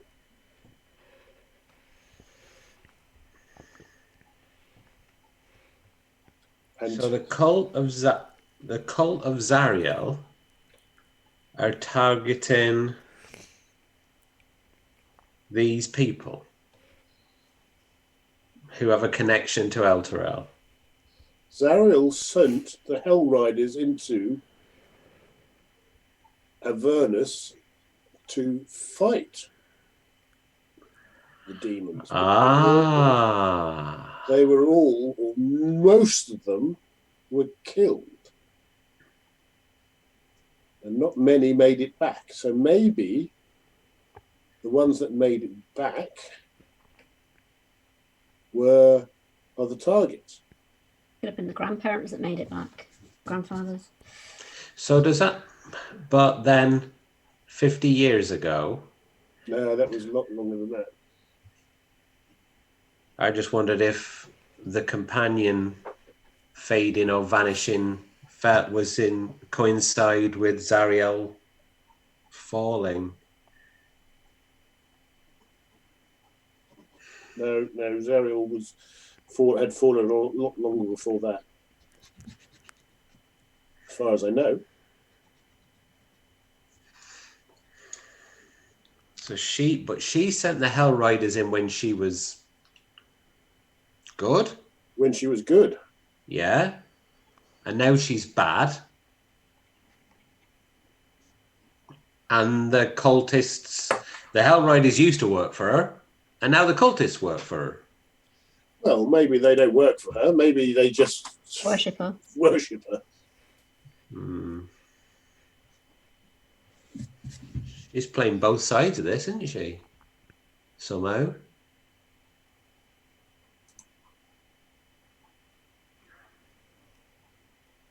I don't know.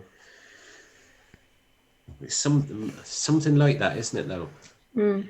Can't get my head around it, but something like that. Shall we find out where he lives then? Yeah, should we go to where he lives? Was there any The missus. tracks or anything? Did we? There's been lots of footprints all around the body, so it's unlikely to find a match. I bet it was Grant anyway. Well, did we find out if the stab wounds were from one person or many? Did they look like they're different depths or different sized blades or anything like that? Oh yes, I Cal. was to investigate. So yeah, that is. Ooh, unnatural 20. Wait. What are you trying to do? What are you trying to deduce? To see kind of if more than one person may have stabbed in, like the pattern of the stab wounds, if kind of like you can tell different people have done it, and kind of that sort of thing. It's the handiwork of one person. Okay. They are all situated in a person that would have been directly in front of him. There are no defensive wounds that you notice. Mm-hmm. And if you use the wiggly dagger from Carr, it does not match the stab wounds. Whatever was used to kill him are long, thin, and round. Like a sickle. Stiletto or a dart or something. Oh, okay. Like I get what you mean. Sorry, I thought the blade was round.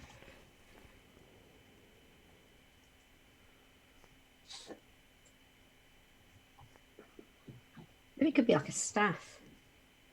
Like a really small one or a stake. For the form. You can see that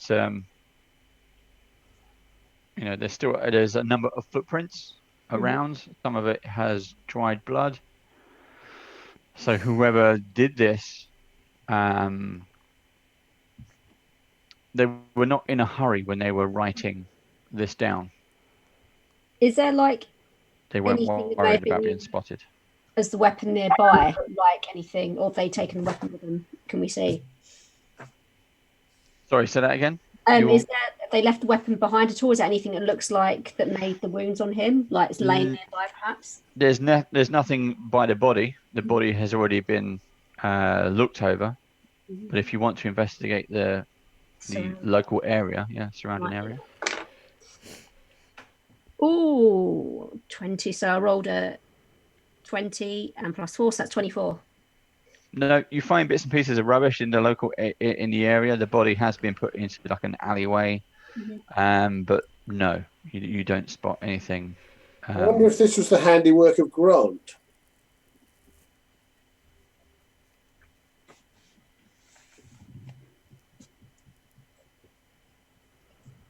It's all very confusing. Yeah. I had it all in my head, and now it's all going away again. I think you're right. It's something to do with hell riding. And maybe they're the heirs of the ones who made it back. Yeah, they're grandsons or something. Well, what's he called then, that fella? Marcus. Yeah, he's vanished and all. Maybe he's one. This is Marcus. Marcus Holgate. Marcus is dead. He's the body. He's a body. Oh, who's the guy who's vanished? Oh, that's the Duke. Ravensguard. No, I think he's just one of the high ups. Okay. Yeah, that was because I asked him, didn't he? And he said he was goody goody. So I don't think he's in with them. I think we want to head on to the leather shop. Yeah. We say to what's his name? Sid? Smithy. Oh, Smithy. Smithy. Take us to the leather shop, Smithy. Just before we head off, I'm just going to pull out the crystal rose and put it next to the body. Okay. Does it glow?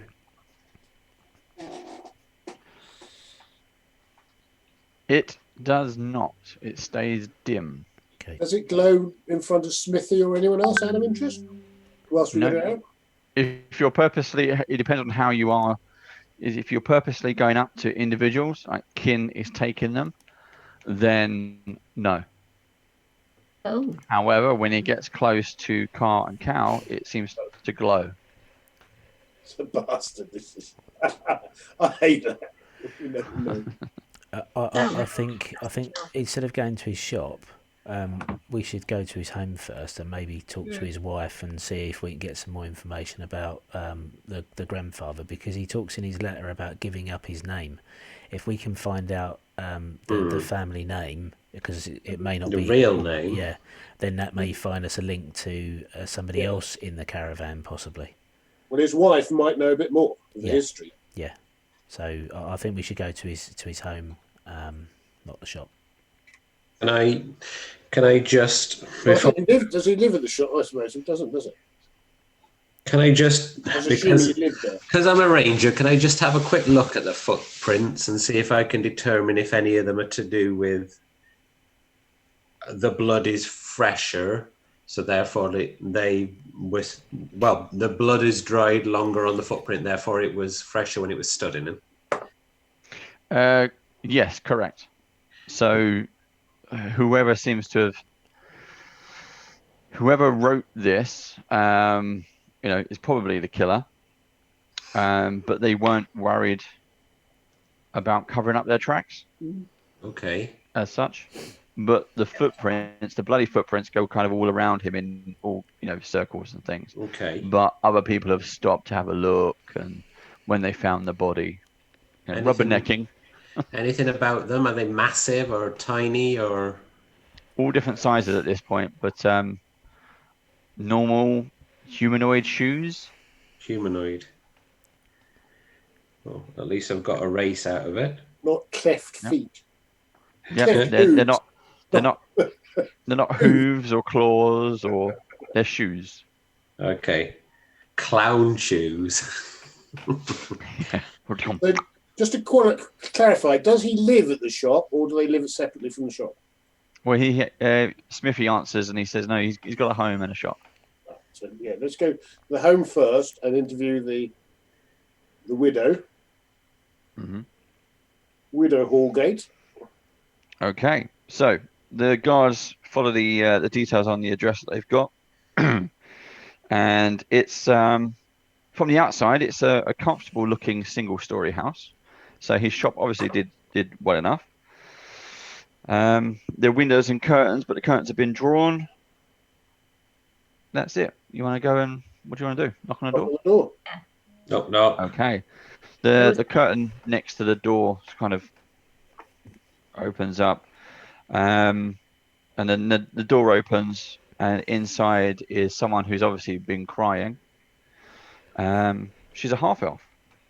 But obviously she's been told the news today, and she's got a few people around her, sort of local friends, neighbours who have sat with her, and as she's had the news broken to her, and she says, "Yes, how can I help?" Mrs. Hallgate, so we've been asked to investigate the death of your husband, the murder, because we have some probably interest in this and a link to your husband and possibly relatives of yours. Would it be possible to talk in private? Well, yes, of course, come in. But Marcus, and I say it in Elven. Okay, that's fine. We can speak common if that's easier. It's Marcus never mentioned family. Do you know anything of his family? Has he got any like family possessions or heirlooms or anything? Only from his direct family, but they've all passed on. Marcus. We never had any children. Marcus was the only one. What about we're talking about his brothers or sisters or his father, his grandfather, that side of it. No, not I. He's never mentioned whether he was in a service at any time. No, unless you mention the. I mean, he had his extended family. They hadn't been in touch for a long time. He pretty much given all that up. But there's a family in El Terrell. Yes, we're travelling from El Terrell. You might have heard what's happened to it, with a relative that might well have been his, or someone who might well have been his relative. Well, who's that? He mentioned Segran. Have you heard of Segran? Segran. No, what's his Segran Hallgate? No, we don't think it was Hallgate. We think he might have changed his name at some period. To what? To Hallgate. We think he might not have been Hallgate. Well, that kind of sounds familiar. When families, we didn't do it when we moved here, but maybe his grandfather moved when they moved here from. They would have taken on the name of Baldur's Gate, so they would have become Hall Gates. So yes, so it could have been a Marcus Hall or Hall something. Yes, but I'm I'm sorry about it, but yeah, we're very sorry. Marcus is gone. What does this have to do with him? We believe there's a link with a local cult that might be targeting certain people, probably maybe from El Terrell, and we're worried that more people would die if we can't find out who these people are.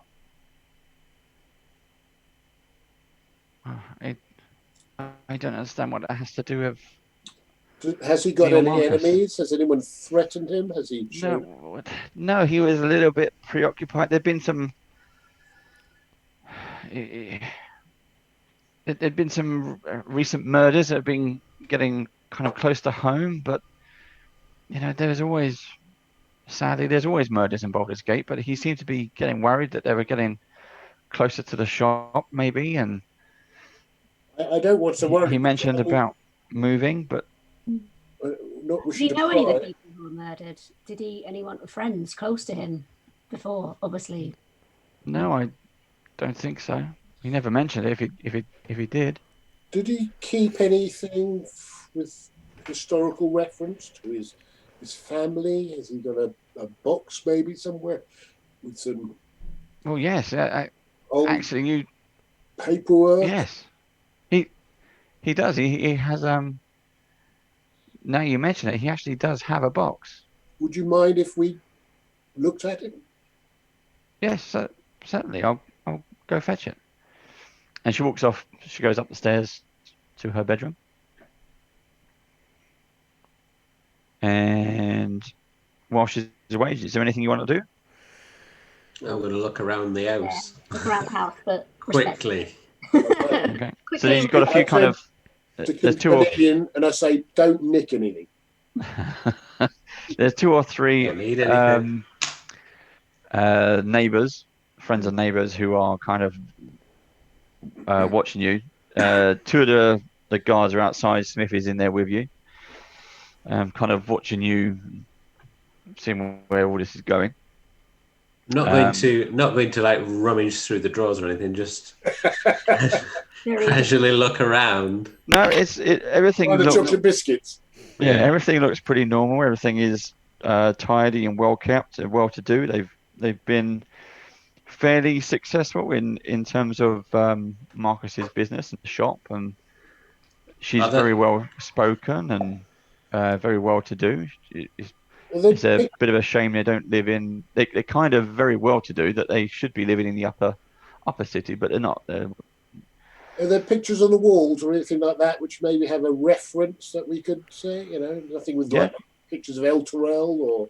There's various pictures of some family, but nothing that kind of stands out with no symbols or shapes. White horse. Yeah. No. That'd be handy, wouldn't it? But there is grandfather's Johnny. Yeah. On one of the nearby armchairs is a dress. There are various kind of condolences, flowers and stuff that's been left behind, and a dress. Ooh. A very opulent dress has been left on a chair. And then she comes down the stairs and she says, "That's a nice dress there." Yeah, it's very nice, that. Yes. The here's the box.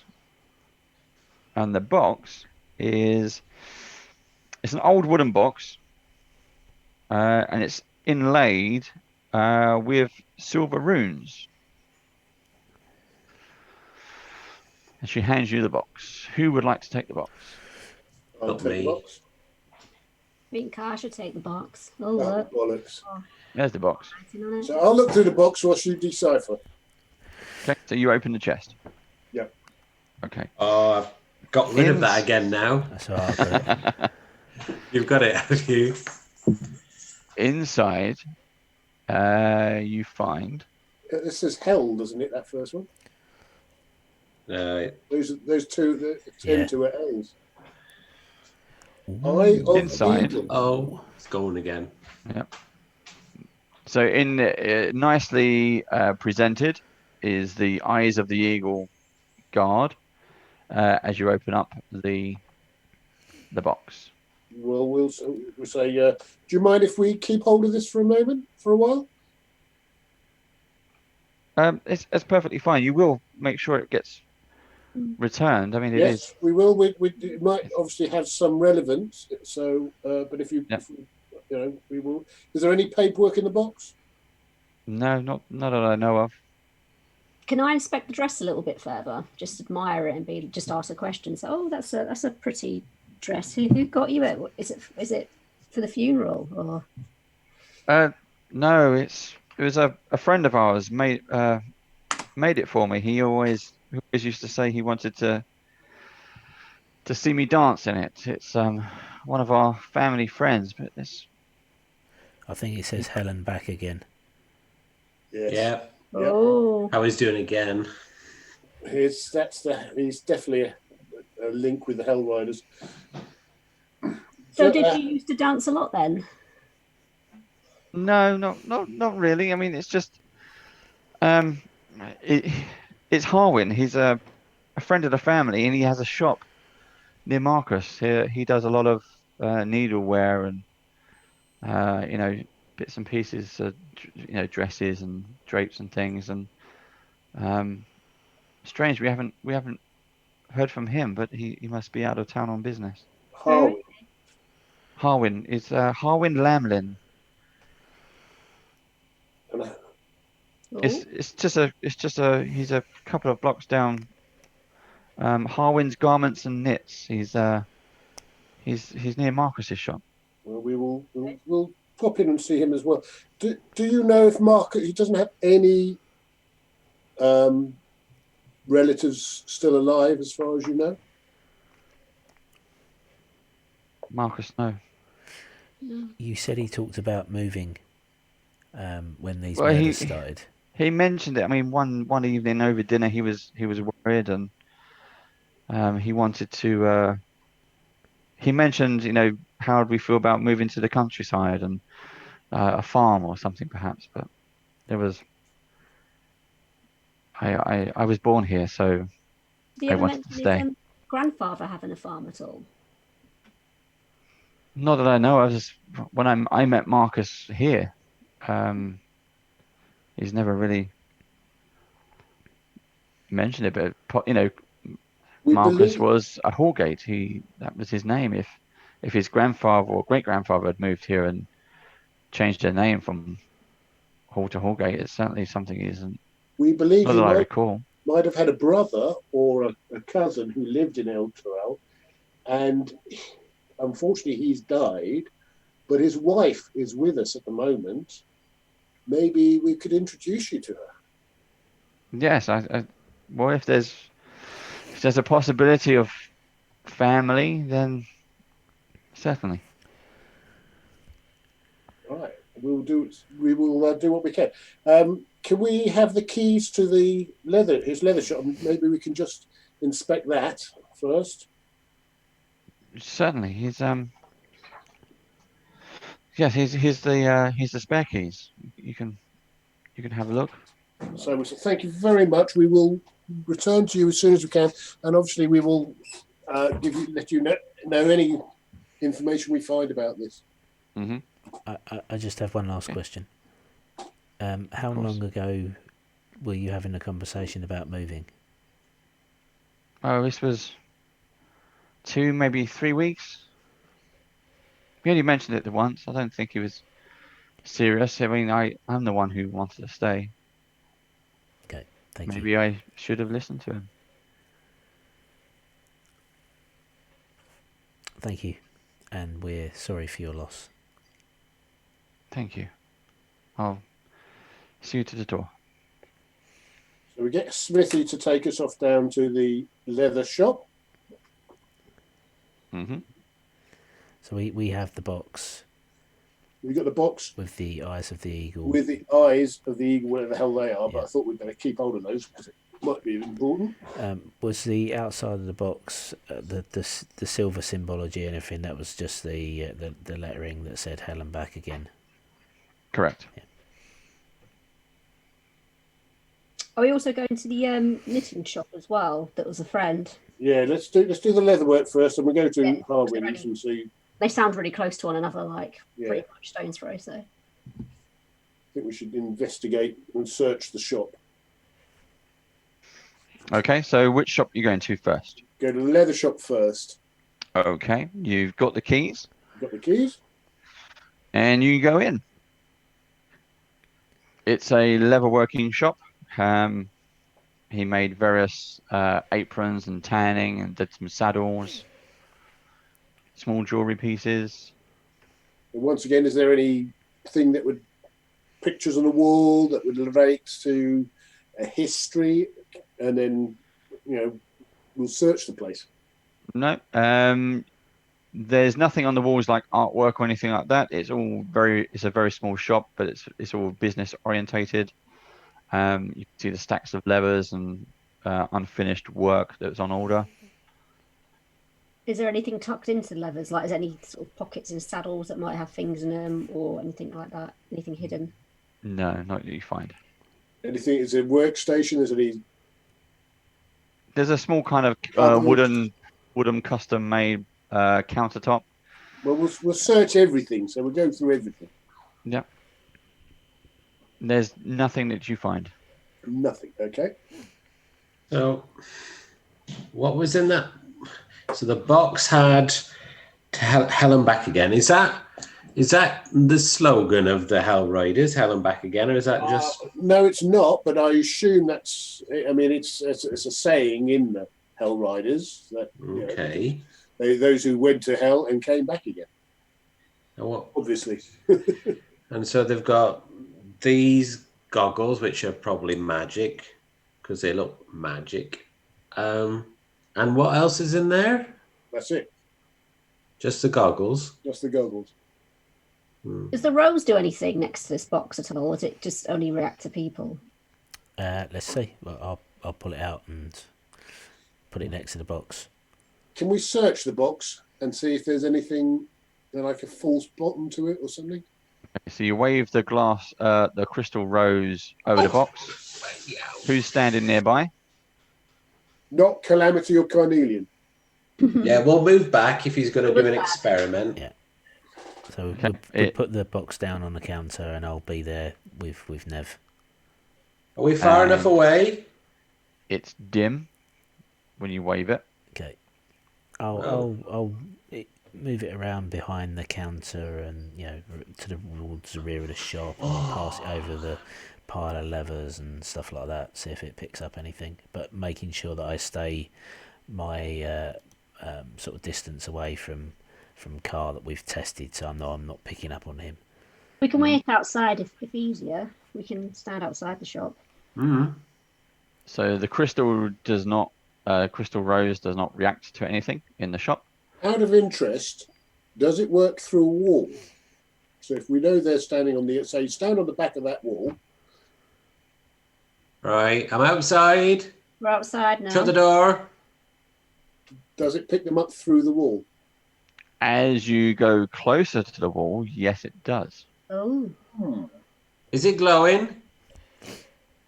Yes, it is. All right. Well, I'll search the box, see if there's a false bottom or something in the box. Okay, roll investigation for me. I wasn't paying attention. I was looking at the runes. Did we try the rose on the dead body? 19. I can't remember. I think. Yes, we did. Yeah. We did. All right. Fair enough. 19. So it's some kind of display box. It's a fake padded cushion underneath, that kind of thing. But you notice from taking the items out that they are embossed. The goggles themselves sit on the one of the, I don't know, this bit here, seems to be embossed with a symbol of a sun and a horse. Night Rider, the Hell Rider sorts. We knew that anyway. Can I can't guess that. history check to see if that means anything? Have I ever come across them before? Do a history check. They are. They're You won't believe this. Natural 20. they're targeting Hell Riders, aren't they? Mhm. Ancestors of Hell Riders. Do they mean anything to me? No, you've never seen a pair of these before. However, that is certainly the insignia of Hell Riders. And I've never even heard of some form of vision. Can you use them? No. Can you use them? Can you put them on? Do they do anything? Well, maybe, but should we go and see Matey first before we... Okay. Or the knitting shop. Yeah. We'll pop into the knitting shop. We might have found something nice in there. So we asked Smithy to take us to the Harwin Lamlins. Okay. Yeah, he explains it's just down the road, not so far away. And halfway down, out of one of the other roads, the spin-off roads, Calamity, you spot a man standing in the alleyway watching all of you, not just you, but all of you. I nudge Carl, be like, look, you see that over there? They're at it again, staring at us. However, this guy is in full body armor. Oh, God. And he's also in armor. Oh, God. All right. Just turn around. All right then, my lover. We look at him. And he, saying, so what do you? What's we know what he's like? What we look where he's looking, or I look where he's looking.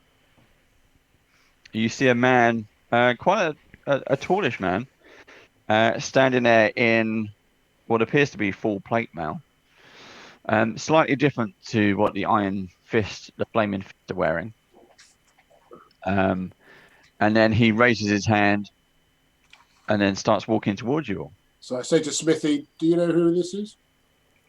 I said, "Well, not unless he takes his helmet off, but he's wearing the armor of a watch guard." This ain't going to go well. He's raising his hand. He might just be peaceful. The watch guard different to the flaming fists and Smithy. Yeah, they're basically soldiers. They're hired. The Flaming Fist are a mercenary group where we get paid by the Patreons, but they would be the regular police, if you like. They literally are the watch guard. Okay.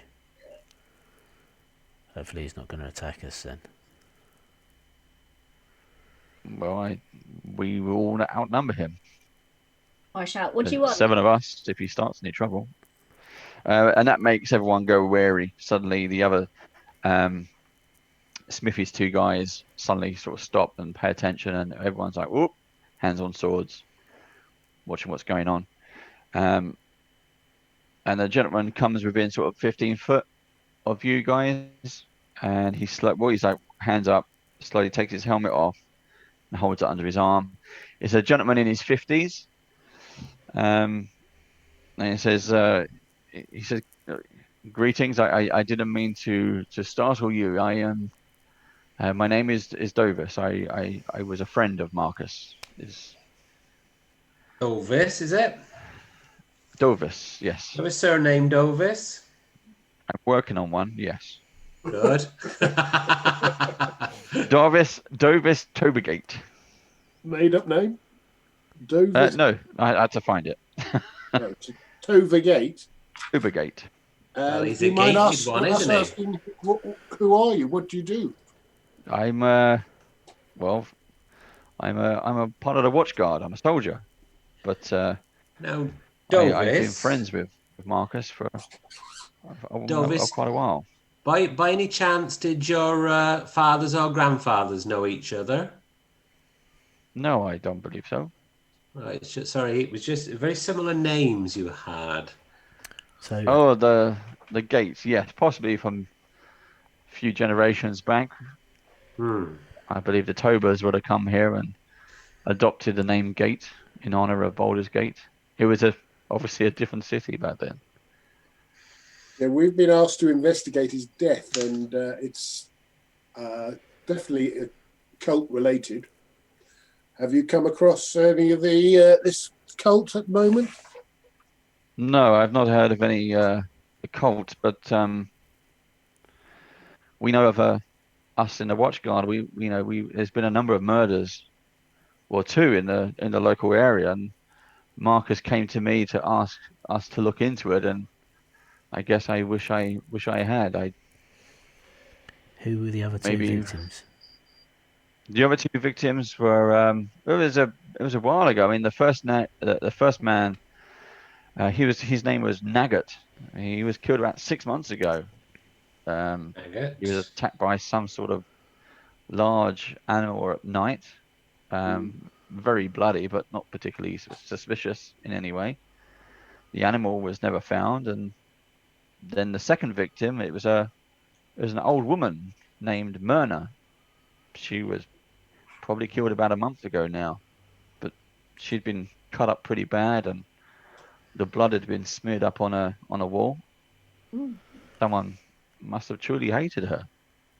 Did Marcus, if he asked you to investigate, did Marcus know these people very well? No, I don't believe he did. If he did, he didn't say so, and neither victim had any local relatives, so the investigations were closed. Did you know him well then, Marcus? How well did you know him? Well enough. We were, Marcus was a mousy little fella, and he we'd always have a stop to chat, and he'd look after some of our leatherware. So I got to know him over the years, but I kind of wish I did a little bit more for him. Did he ever mention his family? No. Hmm. Do you know Harwin Lamlin? Harwin, yeah, I think we've had tea in Marcus's shop a few times. He owns there's a knitwear down the shop it's just there. We're just going there now. So, I mean, if you would come with us, maybe you can give us an introduction. Yeah, certainly. I'd be happy to if I'm off duty right now. So if there's anything I can do, I'd be honoured. So I say to Kin, I think he's okay, but let's keep an eye on him. Hmm. Yeah. So we go on down to Harwin's. When Myrna was Okay. killed, you said there was blood smeared on the wall. Did it take some sort of shape? Like a symbol almost. Well, we can show him one of the amulets. Yeah. Yeah. Was it like No, there was no record of a thing, and I mean, we had a lot of rain. It was a period of a lot of rain, so any markings would have got washed away. But I remember there was a lot of blood. Hmm. So let's get a Harwin's. See if we can squeeze that in. Okay. Hmm. So you go to Harwin's shop. It appears to be open. We'll go in. Okay. And behind the counter, you see a little man, little gnome. Oh. Oh no. Oh, greetings. Greetings. How can I help? There's quite a lot of you. Is this a business deal or what? Not quite, I'm afraid. Oh. So how can I help you? You seem rather serious. I'll let Steve take this one. Kin take this one. Are you the owner, Harwin? Is that your name? No. I'm Zook. So I'm the I guess I'm the assistant. And where is the owner? Well, he's out on business. Is he in trouble? No, of course he isn't in trouble. But he has an acquaintance, a friend who runs a leatherworking shop just down the avenue from here. Marcus, yes.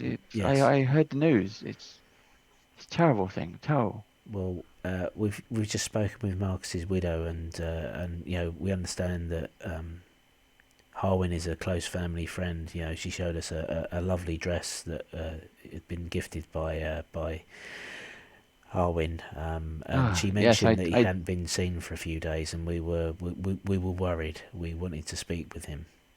Harwin, no, he was here this morning, and I think he left me instructions of open the shop because he had business to attend to. He's certainly been here. But yes, the dress. He's a foolish man sometimes. He can overindulge. It was quite extravagant. What made it so extravagant? Was there anything particularly special about it? Well, he just seemed to pay more attention to her than usual, I think. And was it a gift specifically made for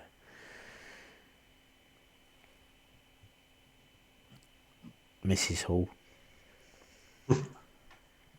Yes, I Hawkgate. Yes, The widow Hall. I believe so. Yes. He had some notion he was going to go dancing with her. I don't know why. I got an idea or two. Her and Marcus are very happily married, and he knows that. He's been a family friend for several years. Hmm. So you've seen him this morning? I didn't exactly see him, but he left me a note of instructions. Okay. Could we see the note, please? Yes, here it is. It's just on the counter. Nothing untoward. He'd do it every now and then, I suppose. Okay, so when was the last time you physically saw him? I think it was yesterday, I think. Where does he live? Well, he lives upstairs. Oh. And you haven't heard a peep from him today? No, the door's locked. The door to his Probably. apartment is locked. Might be up there. He might be up there though.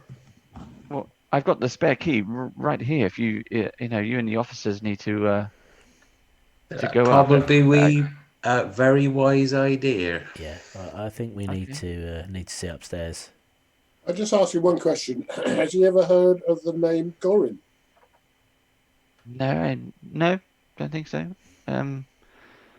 Was he a customer or was? Well, it's just a name that's come up in our investigation. I just wondered if it was,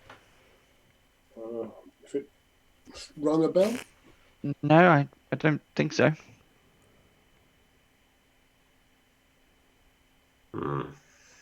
Let's go up. Let's go upstairs. I think we should. Hmm.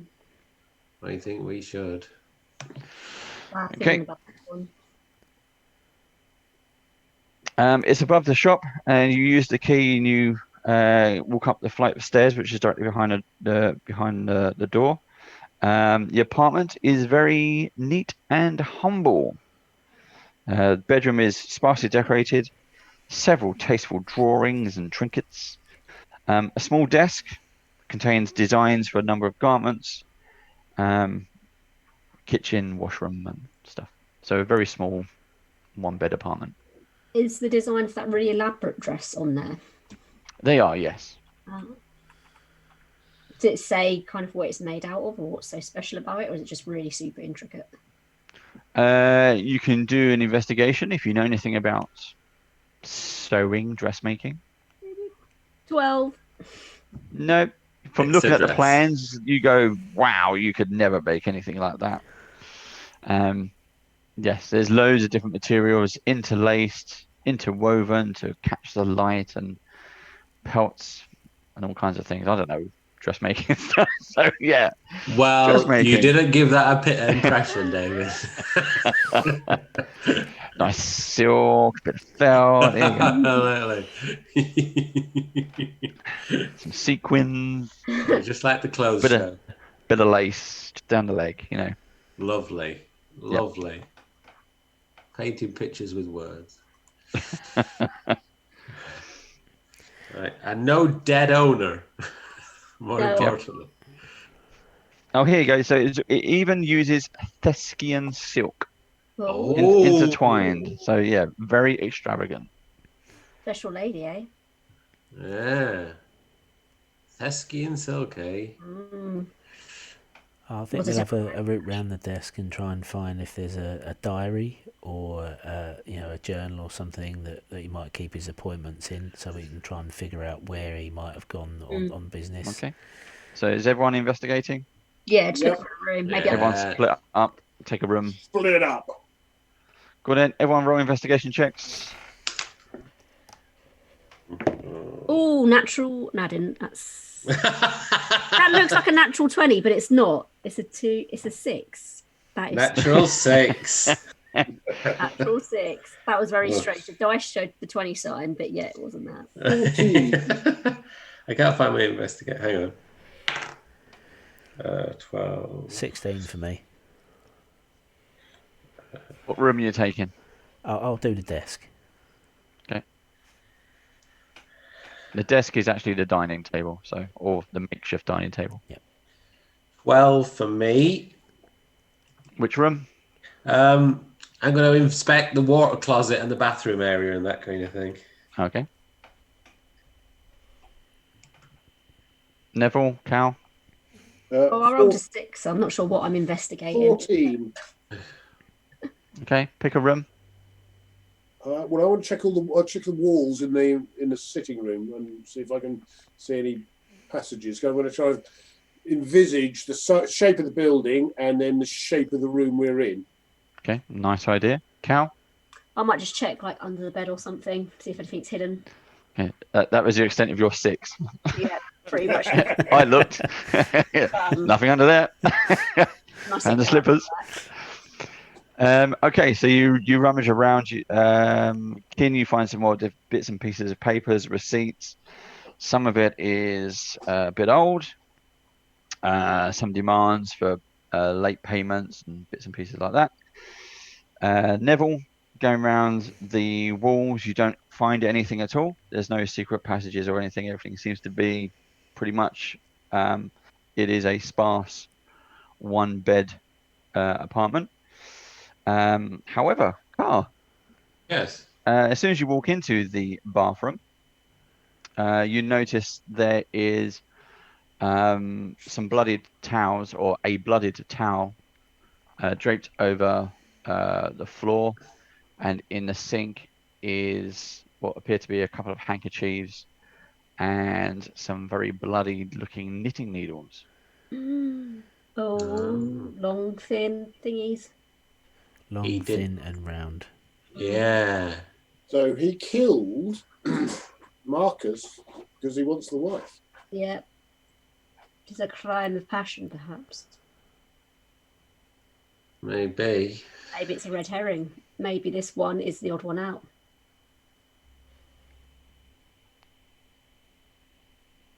Maybe he wanted to send her the dress, so she was distracted trying it on or something, so he could kill the husband. Yeah. Where is he killed? Did she? Outside? Did she say she was dancing, or she liked dancing or something? Yeah. He bought it for her to dance with him, but she said she didn't really dance a lot.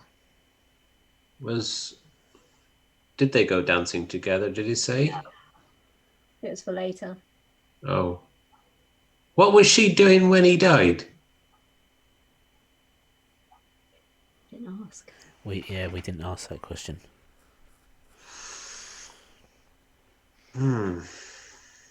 I call up Zook. Oh, yes. How? Oh my! What? We show him the needles. What are these? Well, those are probably his favourite pair of knitting needles. But whose blood is that? Yes, we got a feeling that it might be Marcus's. Has he been acting strange lately? Has he said anything to you? Where is he going today? Well, no. I mean, he's no stranger than normal. He's on his way to the merchant's caravan. They're leaving town. He'll be out of town for a number of weeks if you don't get there quick. A sudden trip? Did he just plan, or was it planned for a long time in advance?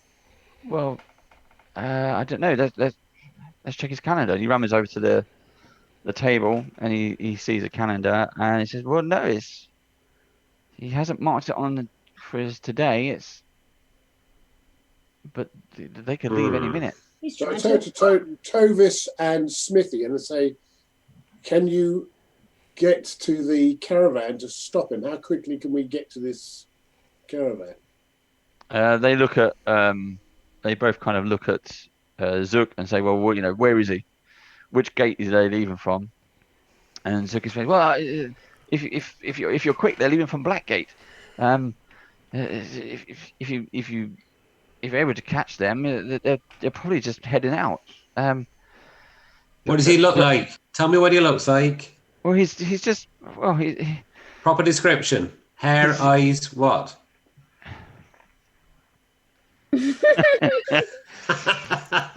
Sorry, DM. That's Zook. Harwin is a thin, tall, grey-haired man in his early 50s. Is there a picture in his house of him? Has he got any photos of himself? Weirdly. No, but there was probably 1 or 2 painted portraits. Sorry, not of Harwin, no. Ah, I was gonna say, you had a Calamity. Dovis knows what he looks like. Could you eagle yourself? I've run out of wild shapes. Yeah, because I was thinking that. I can run damn fast. Yeah, well, we can. Fast. Smithy explains it. We'll provide an escort. Let's double time it. We'll get there. Let's go now. Let's Yeah. Dovis is keen to come with as well. Okay, so as soon as you belt out of the shop, straight away you're in the crowds again. What we're going to do is simple Bloody rolls to try to keep up. So who is going first? I'll go first. I can. Smithy and one of the guards will take the front. One of the guards and Dovis will take the rear. So who's in the middle? I don't mind being in the middle. I'll go in the middle. Do we want to go Big Nev again to make it a little bit easier trying to push through? Yeah. Yeah. Okay, I'll burn off another second level spell for a minute anyway. It'll give us something for a minute. Okay, so Nev is going where? So Nev can take the lead and we'll follow behind him for he's big anyway. I'm large now. Okay, so you might stumble over the people getting in your way, plus Smithy and. But I'll bellow and I'll say, "Get out of the way," and that might shift them a bit quicker. Okay, right. So we'll put you there. Okay, who's going next? I'll be next in case I need to sprint. Okay, next. I'll go next. Mm-hmm. And I'll go last. Cal, you're last. So you got Dovis and red shirt number 2 behind you. Okay, so basically everyone rolls d20. Mm-hmm. And if it's above 10, you pass. If it's below 10, you fail. What happens if we fail? You'll find out. 11 for me. Ooh, 11 for me. Are there any pluses or just straightforward? No, just straightforward 50-50. 13. Okay, so you start huffing off. Nev has changed into Big Nev and starts bellowing out, "Get out of the way," which actually does start to work. Smithy and red shirt number 1, who's in the lead, starts to clear out people as well. So originally they were doing a pincer point. Now they've kind of flattened out to allow Nev to take pincer point movement to, arrowhead, whatever you want to call it. Next one, roll again. 11. Why is it gone? 13. 15. 15 as well. Twins. Okay. Hey! Everyone does it. And again. 15. 16. 18. Hang on. Oh. 4. Uh-oh. Right. So you start turning down some roads.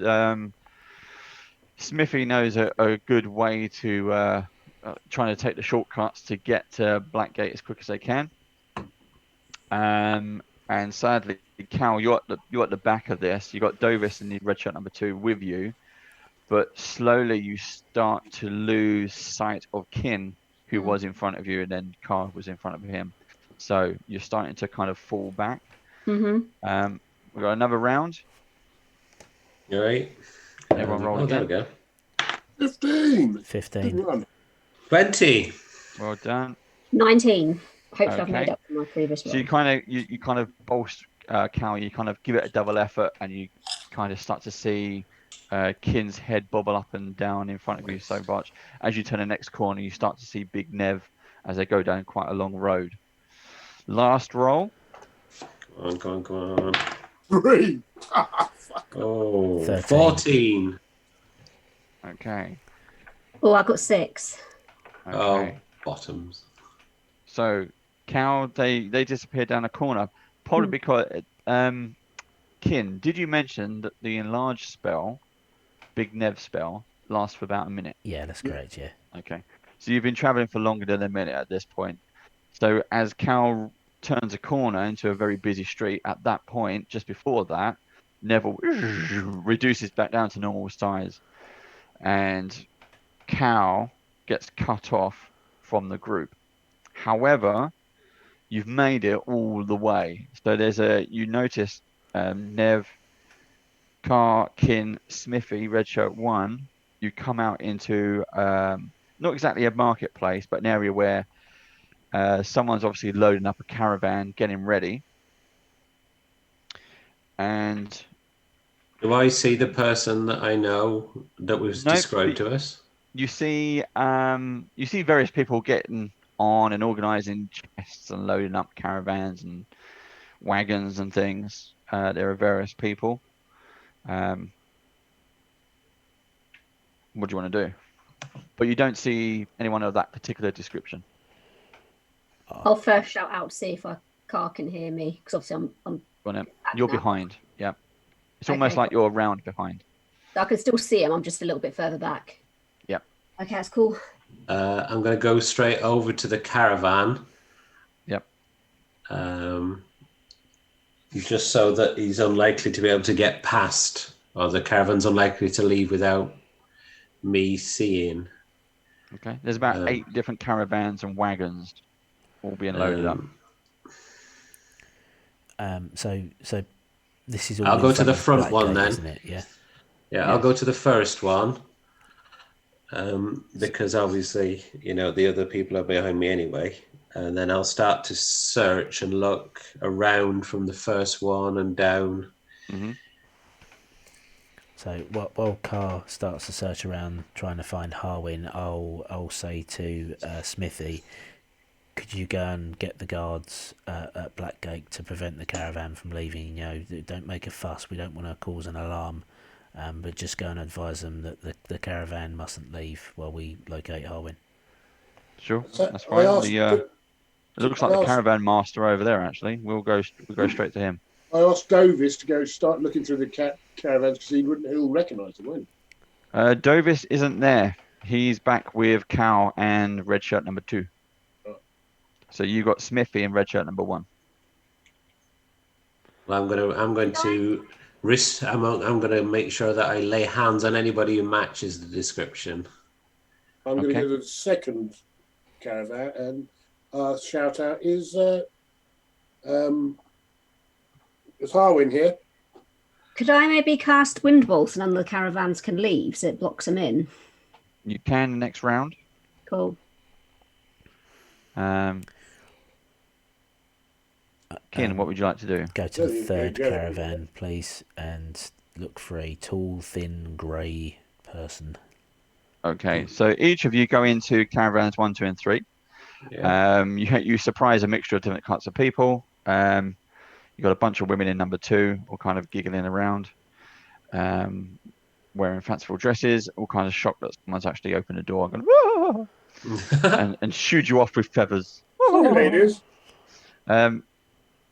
You then hear a bit of an argument at the top of the caravan. So caravan 8 is where Smithy seems to be arguing with the caravan master about, we can't slow things down now. We're all packed up. We got a timetable to meet. Blah blah blah blah blah. We got people come in. They pay for their stuff.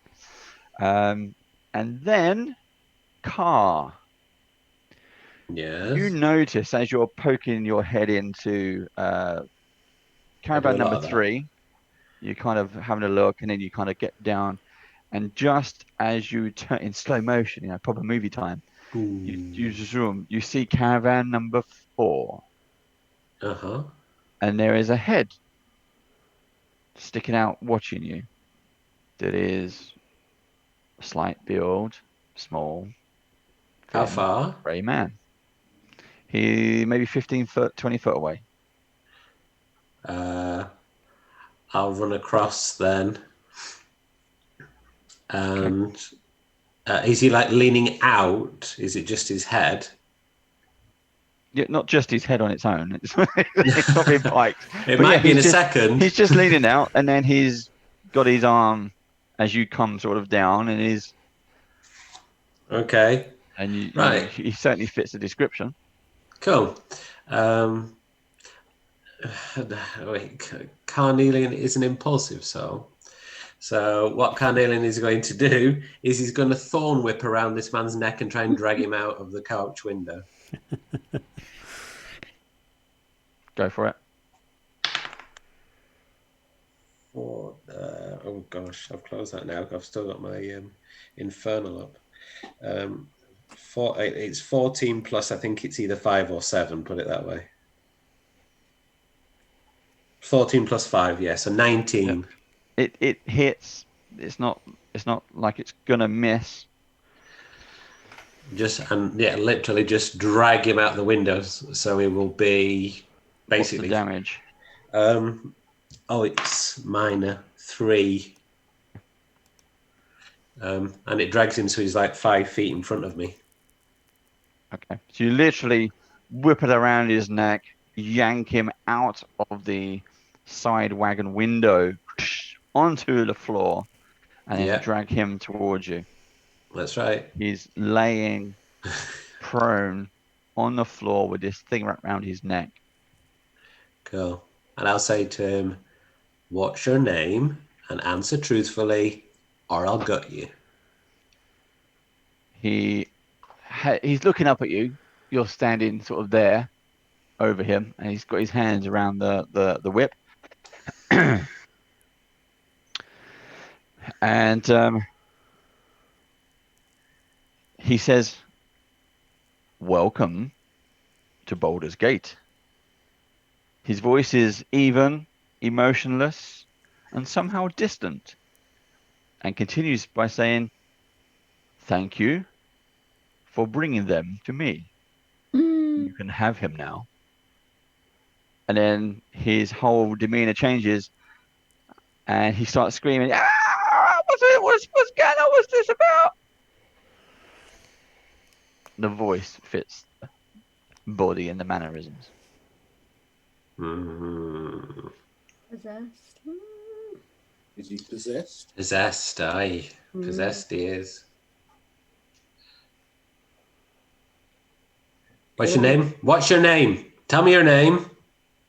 I'm Harwin.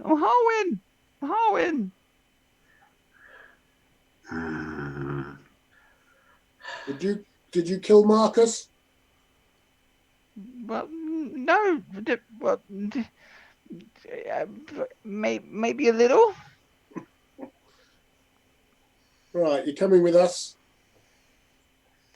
back to the Fist headquarters. At this point, I see the commotion and run over with the other two that I've got in tow. You look behind you, and those two seem to have disappeared.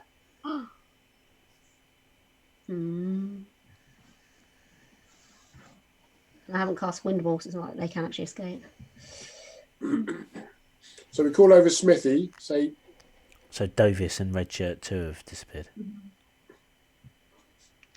Okay, we didn't. We was at the front, so we didn't. We thought they'd be able to keep up in this crowd, but if Redshirt 1 goes and looks for them, and you take us back to see... yeah, let's get this guy back to the Flame and see what she has to say.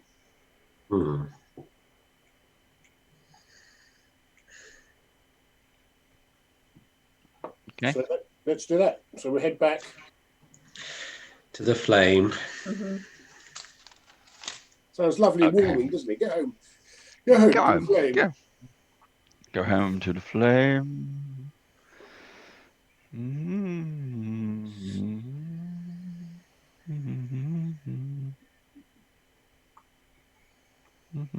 Right. It takes you about an hour to get everyone on foot through the crowds back to the Basilisk Gate HQ. You take Harwin and deliver your report. Deliver your report to Flame Foulburn, and then they take Harwin into custody. Does he say why he killed him? Although we're pretty sure we know why. No, it's just but the voices said it would be okay. It was it's she loves me really. She just needs to know it and to know that I love her too, and I always have. Have these voices made you do any other things? No.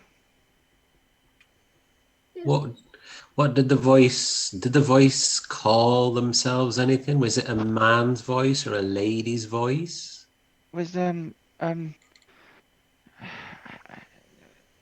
it's not a. It's more of a. I don't know. It's not exactly a word as such. But it. I guess if anything, it sounds like Garazol. What's his name? Garazol. What's his name? What's his name? Yeah, the guy. He's got a similar name, hasn't he? Gorin. Gorin. I don't know.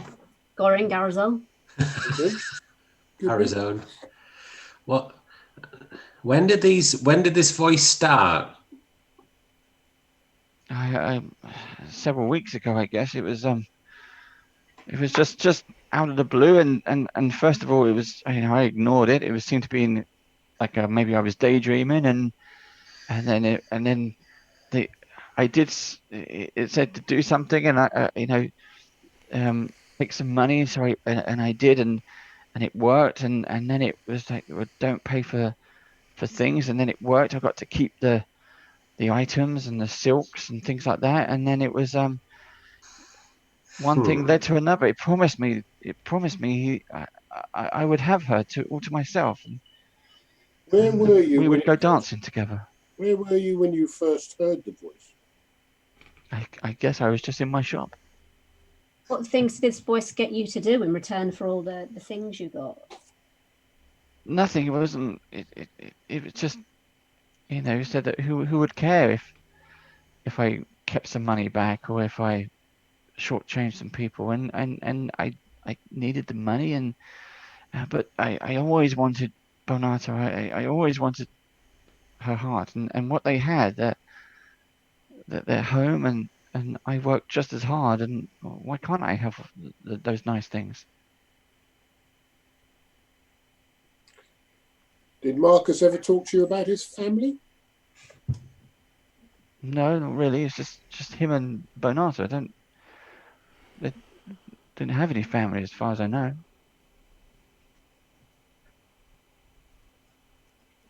But I haven't done anything wrong. The voices told me.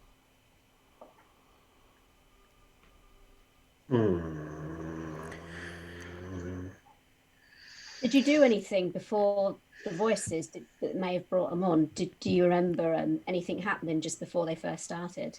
No, I don't think so. So I'm going to do something here.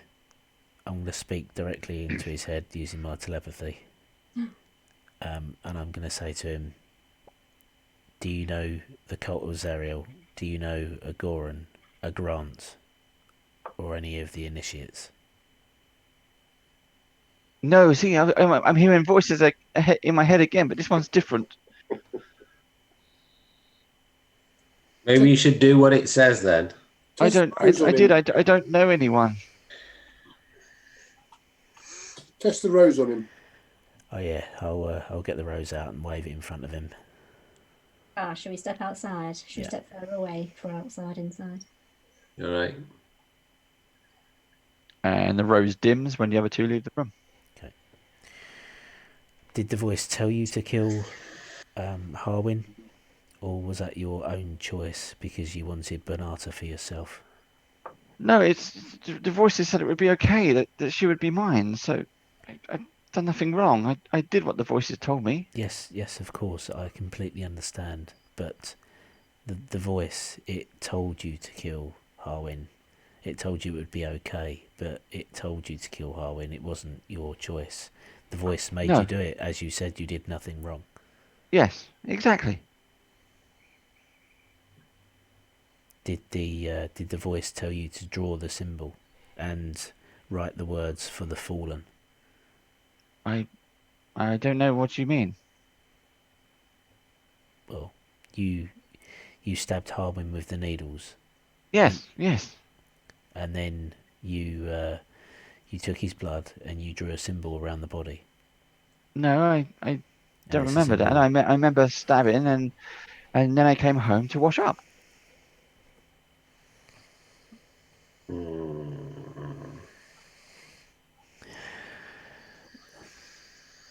You stabbed him on the street, and yes. I'll describe the place. Yeah. Yes, that's right.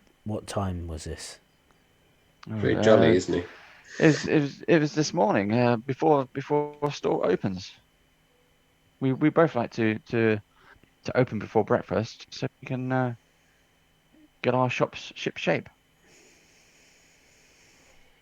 Your ship's what? Ship shop shape? Ship shop shape. Easy for you to say. So you've never seen this symbol before, and I show him the amulet. No. And then I say to him in Infernal, and do you understand the language I'm speaking to you in now? And I repeat the same telepathically as well, to see if he understands, see if the voice was speaking to him in Infernal. No, see, now I'm hearing strange voices in my head, but I don't know what they're telling me.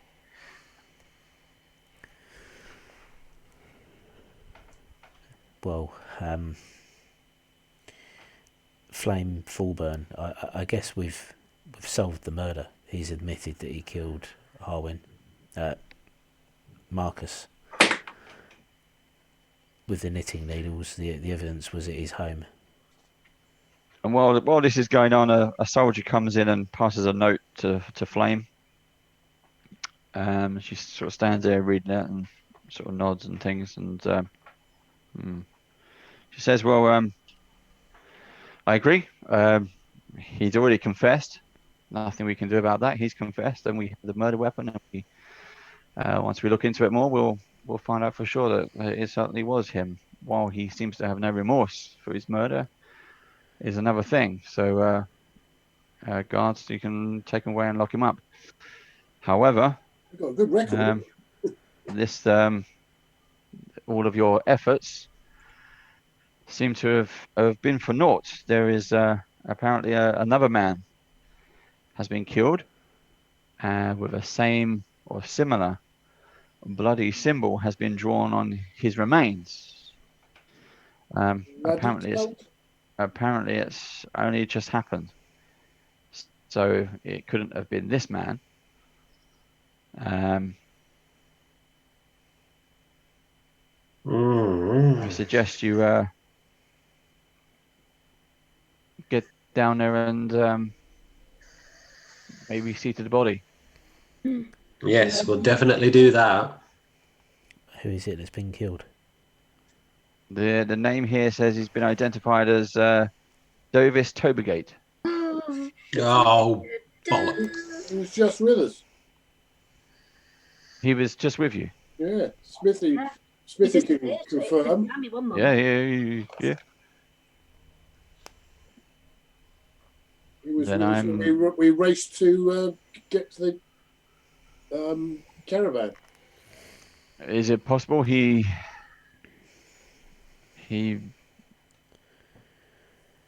might have been pulled out of the crowd, or? Well, he was with one of your guards, guard number 2. As he was called. Smithy checks with the other because he goes, no, he hasn't returned. Is he okay? Has they found him? No body's been found, but yeah, Red 2 has not been found. He should know what happened. Old Red. Old Red. Do you have anybody in your service who might be able to research the name Garazol? We can. It's the first time I've heard of it, but we can certainly start putting some pieces together. Yeah. Sounds like an indigestion tablet, doesn't it? It does. Garazol. It will help your stomachache. So I suggest you get down. He's down. Yeah.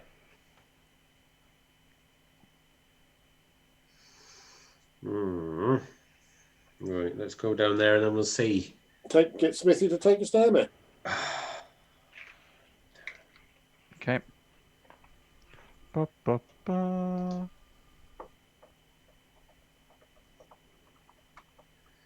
Right, Smithy. He doesn't bring any other guards with him at this time, and he rushes you down there. It's a similar scene. They haven't yet covered up the body, but there is infernal writing written around the body. It is indeed Dovis, the guy who you met fairly briefly. Or the fallen infernal- again. Fallen, yeah. How was he killed? He had his plate on. Well, you need to investigate that. And then there's the symbol next to him. Same It's on the symbol. cobblestones. Cal, do you want to have a look? You're Yeah, good I'll with have a look. I'll medicine. investigate. You're good with medicine, aren't you? Yeah. Hang on, just need to get my iPad working. You're what? My magical thingy. So medicine, yeah? Well, that's good enough, I guess. 15. He's dead Yeah, then. that's fine. He's dead. He has no pulse. Brilliant. You can see that this one, Dovis, there's several bruises on his face and upper body and his arms. His throat has been cut and he's bled out there and then. His eyes are still open and he looks horrified there. And one of his gloves is off. And you notice that on his hand is a ring. I bet it's a bloody Hell Rider ring. You don't even have to roll. There's an intelligence check of 11. But yes, it has the mark of the Hell Riders on his signet ring. I bloody knew it. They're killing the ancestors of the Hell Riders. You need to watch your back, Neville. I take the You next, Neville. I take the ring off him. Okay. And put it on my hand. And I take my emblem out and I put it on my hang it over my shield, my armor. Okay. It actually slots in. It's like a section that you've pulled off and you plug it back in. I plug it back in. It's time to show that I am not afraid. And I'll just paint a quick target on his back as well. On the way. And I come from a long line of Hell Riders, so my great grandfather rode with the Hell Riders and came back. Oh. So when the voice said, when Harwin spoke, when we first arrived, he said, "Thank you for bringing them to me." I wonder if he was talking specifically then about Dovis, but maybe there are other members of our caravan that are also related to the Hell Riders. So we may need to do some investigation and use the list that Vasha put together to try and find out who they might be. And protect them. Mm-hmm. And me. And you. And it's past midnight, so that is where we will end this session. Oh God, is it? So I hope you enjoyed that. That was Would it be possible interesting. for us to end it having a long rest? Not yet. when we find out what happens next. However, you are now level 6. Blimey, that happened quick. But Blink and you miss it. try to remember what things you've used, spell slots, and damage you may have taken or may not have taken. Too many spells. And did you like my finger painting? Lovely. Very nice. Is that your own blood? Who did it? Yeah. Here you are, kids. Homework. Yeah. Very nice. We did that today. That's what lockdown does to you, see? and even got to smudge it as well. Cool. Nice. Suffering for your art. Indeed. I'm level 6 already. Look at that. Blimey. Awesome. Oh no, I'm not level 6. I've just deleted my entire character. But you could be onto something there. How do I do that? Oh, for fuck's sake. Tell me I didn't just delete my entire character. You shouldn't have done. It shouldn't be that easy, surely. It shouldn't be that possible. I want to confirm to delete character. But you have an interesting plot line to chase now that you've put together, so that could be something, and we'll have to wait and see what happens next. But did you enjoy it? Is that okay? Very much so. We're Thank now you. into the proper story, so obviously, the stuff you've done before was just a taster. Now, yeah, this is the proper. I like the dress. Deleted my character. Most of that, like quite, inconspicuous. Yeah. Kind of little thing. So between now and then, do keep having a think about. Go over your notes, the story, because it's you got to work out what might be connected, etc., etc. I think we're close though. I think we're really close. Yeah. All related to people that went into hell, killed some things, and the things are getting revenge. Yeah. Oh no. It could be that. It could be for the fallen devils, not for the fallen warriors. Exactly, that's what I was thinking. It's for the devils rather than the. That's why they sucked the town into hell to try and get them, maybe. Yeah. Right, and we'll wrap up there. So, thank you very much for watching this. I hope you enjoyed it. Thank you check very out much. some of our as always. Check out some of our sponsors and things in the details below. There's discounts with some of our friends of Bands of Bad.